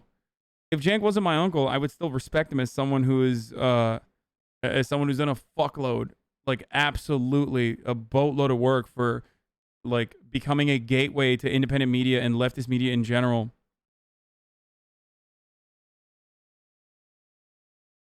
You know what I mean? He's done so much fucking work. So many of these fucking young Zoomers, they'll probably look at me in the same way 10 years down the line when I'm fucking washed. You know what I mean? Yeah. Dude, TYT and even myself, we were in the fucking trenches during the Gamergate era, becoming a beacon for every fucking ounce of hostility and hatred from Nazis and every like anti-SJW fucking essay writer. Most of you guys probably fucking hated TYT at the time if you were watching like Sargon of Akkad and shit. You still respect Glenn Greenwald even though he's lost it in the past few days? Wait, what? No, I don't still... I mean, I respect Glenn Greenwald's like old work. Yeah, when I was in the right-wing pipeline, I hated y'all. Exactly, dude. Exactly.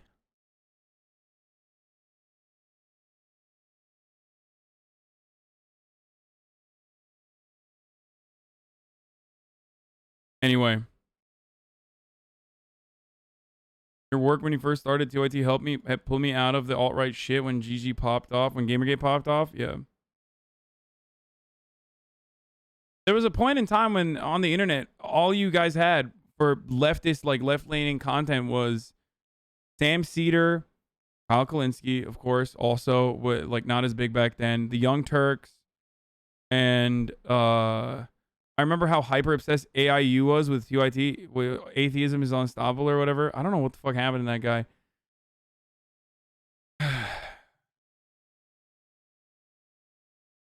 There was Democracy Now!, Sam Cedar, and then like a lot of breadtuber essayists came around. But even before that, like in the Bush era, it was like very, very little. There were very little outlets that were consistently covering news from a progressive point of view. Atheism is unstoppable. What happened? He was stopped. Anyway, let's keep going. We're actually doing food. We're actually feeding people. What do you think he was trying to say? That's classified. Shit's big butt. Who? His mom. Usually I would. It's not that good. I mean, it's like shaped nicely, but it's not like, she's not that hot. It's like that. It's like curves in. I am a menace. Eat his booty out. What? See, what's he taking Katzen, Gerg money and smearing independent journalists? Just playful banter. What's he taking Katzenberg money? Yes, Jeffrey Katzenberg, who is a fucking mega lib DNC operative billionaire or millionaire, whatever the fuck, participated in the round of funding that TYT got. But they would probably, for the record, change their fucking rhetoric against the Democratic Party, which they didn't, if that involvement was anything beyond like financial involvement. Okay? I'm gonna say Katzenberg. Gray name alarm, yeah. As far as smearing independent journalists, just playful banter, I don't even know what the fuck you're talking about. If it's like Aaron Mate or the Gray Zone people, I don't know what to tell you about that shit. I don't fucking agree with like a lot of the work that they do. Some of the work that they do is good, but I don't agree with all of it. And I'm not like a big fan of Assad myself. I don't think America should involve itself in Syria, but I'm not a big fan of Assad. Yeah, Jeffrey Katzenberg also funded Quibi, so you know he's not the greatest at funding media. I remember so many idiots saying AJW and AIW smashed you in debates when they were often too stupid to understand your points. UYT, AIU, Sargon, Secular Talk, HasanAbi, my political journey has been a wild ride. Oh my god. No.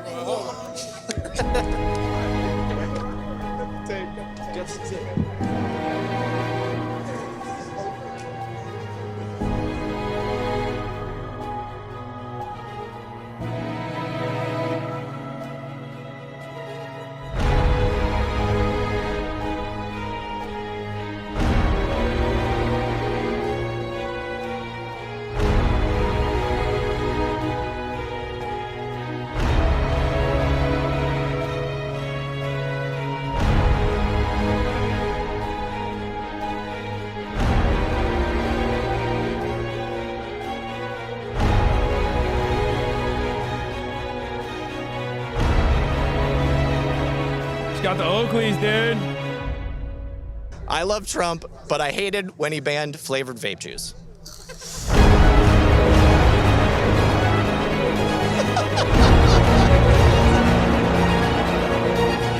I want to know why what happened in Myanmar can't happen here.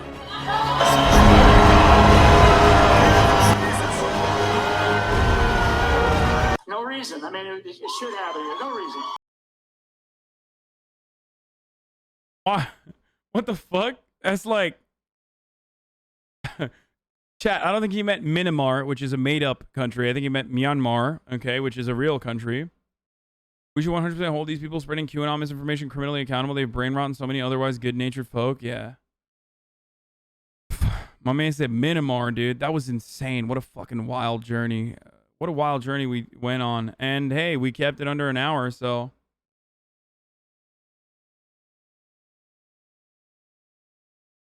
But, yeah.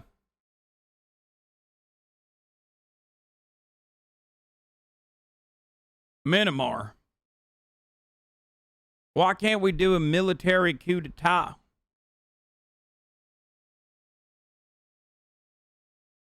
Boomers must not know of Andrew and his work yet because he's still getting away with it. Yeah, I know. I mean, I think what he does really well is that I don't even think Republicans or conservatives that Grace Belden is outwardly pro-Assad. You should look more into him because he's a psycho. Hey, look, I don't fucking agree with him on that take then. There you go.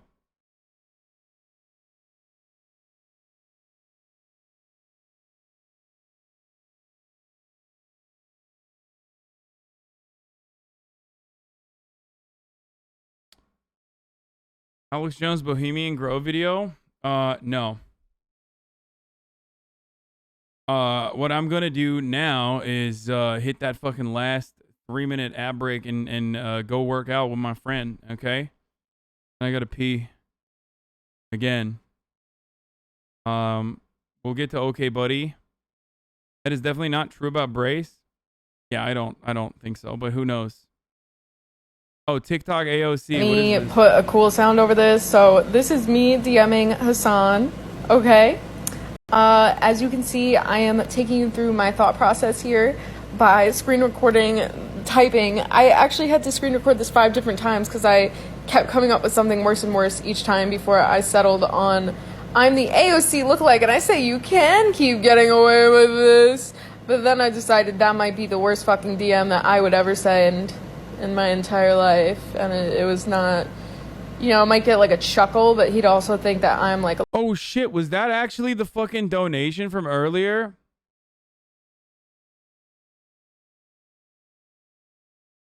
Oh no. Oops. Shouldn't have yelled at them, but... loser. So I started over and started to type something that didn't make sense, and then said AOC lookalike officially sliding into your DMs. I'm burping right now. Asking if you want to kiss, strictly for content creation purposes. And then I sent it, and I'll probably get rejected. TikTok will not. Cool. Wait, she dated Anthony Cumia? What the fuck? Or wait, Anthony Cumia's twisted relationship with his girlfriend? No, this is not her, dude. This is someone else. It was an alleged domestic violence involving his girlfriend. Details of the relationship. 26-year-old alleged victim who goes by Danny Golightly, real name Danielle Brand, has been living in the Disgraced Comics Roslyn Heights, Long Island home. No, that's not her. I don't think. Bro, he is 54 years old. What the fuck?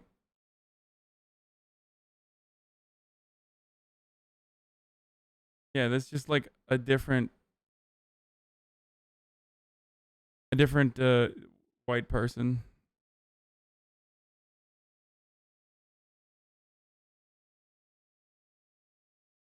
I respond to her DM even if this was her though.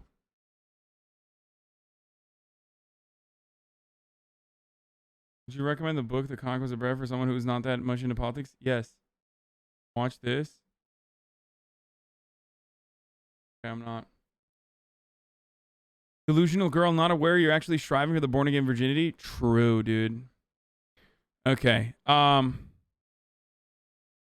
Mongo apologized to Khloe Kardashian for the Tristan Thompson tweet. What the fuck is that? Dude, everybody's apologizing. I can't believe nobody's fucking holding frame, dude. She's under your 25 age limit. What do you mean?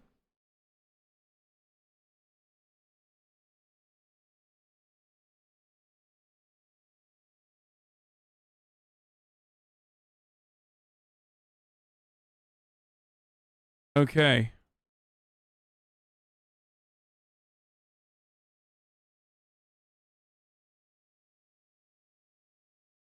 Off the day. Folks, all the chatter is trickling in. This is the moment in the broadcast where I, say bye-bye to all of you.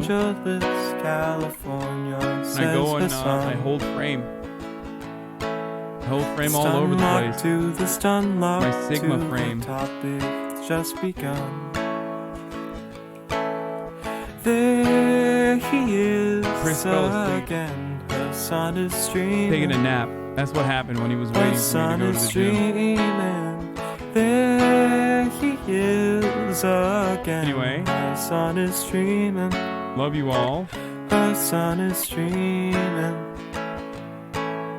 But reviewing the P.O. box tomorrow. Uncle Euger's face. Okay. Sudden discord agitprop. Gray names take on race. Tiny Bernie Sanders, LGBTQ Air Force. Bye, everybody. See you tomorrow. The whole left at your fingertips, and Anya out your door. The H3 Crowder debate, the Young Turks online show. 3 full fucking years of this, and plenty more to go. 90-day fiance talks of champagne bourgeoisie. A Trump rally live reaction, a mass riot in DC. There he is again, the sun is streaming. The sun is streaming. There he is again. The sun is streaming. The sun is streaming. Reading live stream fail comments. Austin show chat advice. In all the ways the right wing pipeline can suck you in online. JCS react lord friend gets broken cover blown. A full-blown mass pandemic, months of streaming in your home. Total radicalization coming out to find. The system you were taught to trust in was broken the whole time. All these daily streams, whether big or whether small, have helped me in so many find some meaning through it all. So there he is again, the sun is streaming, the sun is streaming. There he is again, the sun is streaming, the sun is streaming. Hey, what can you say? The 3-minute ad is through, but he'll play no pigs so soon. You wait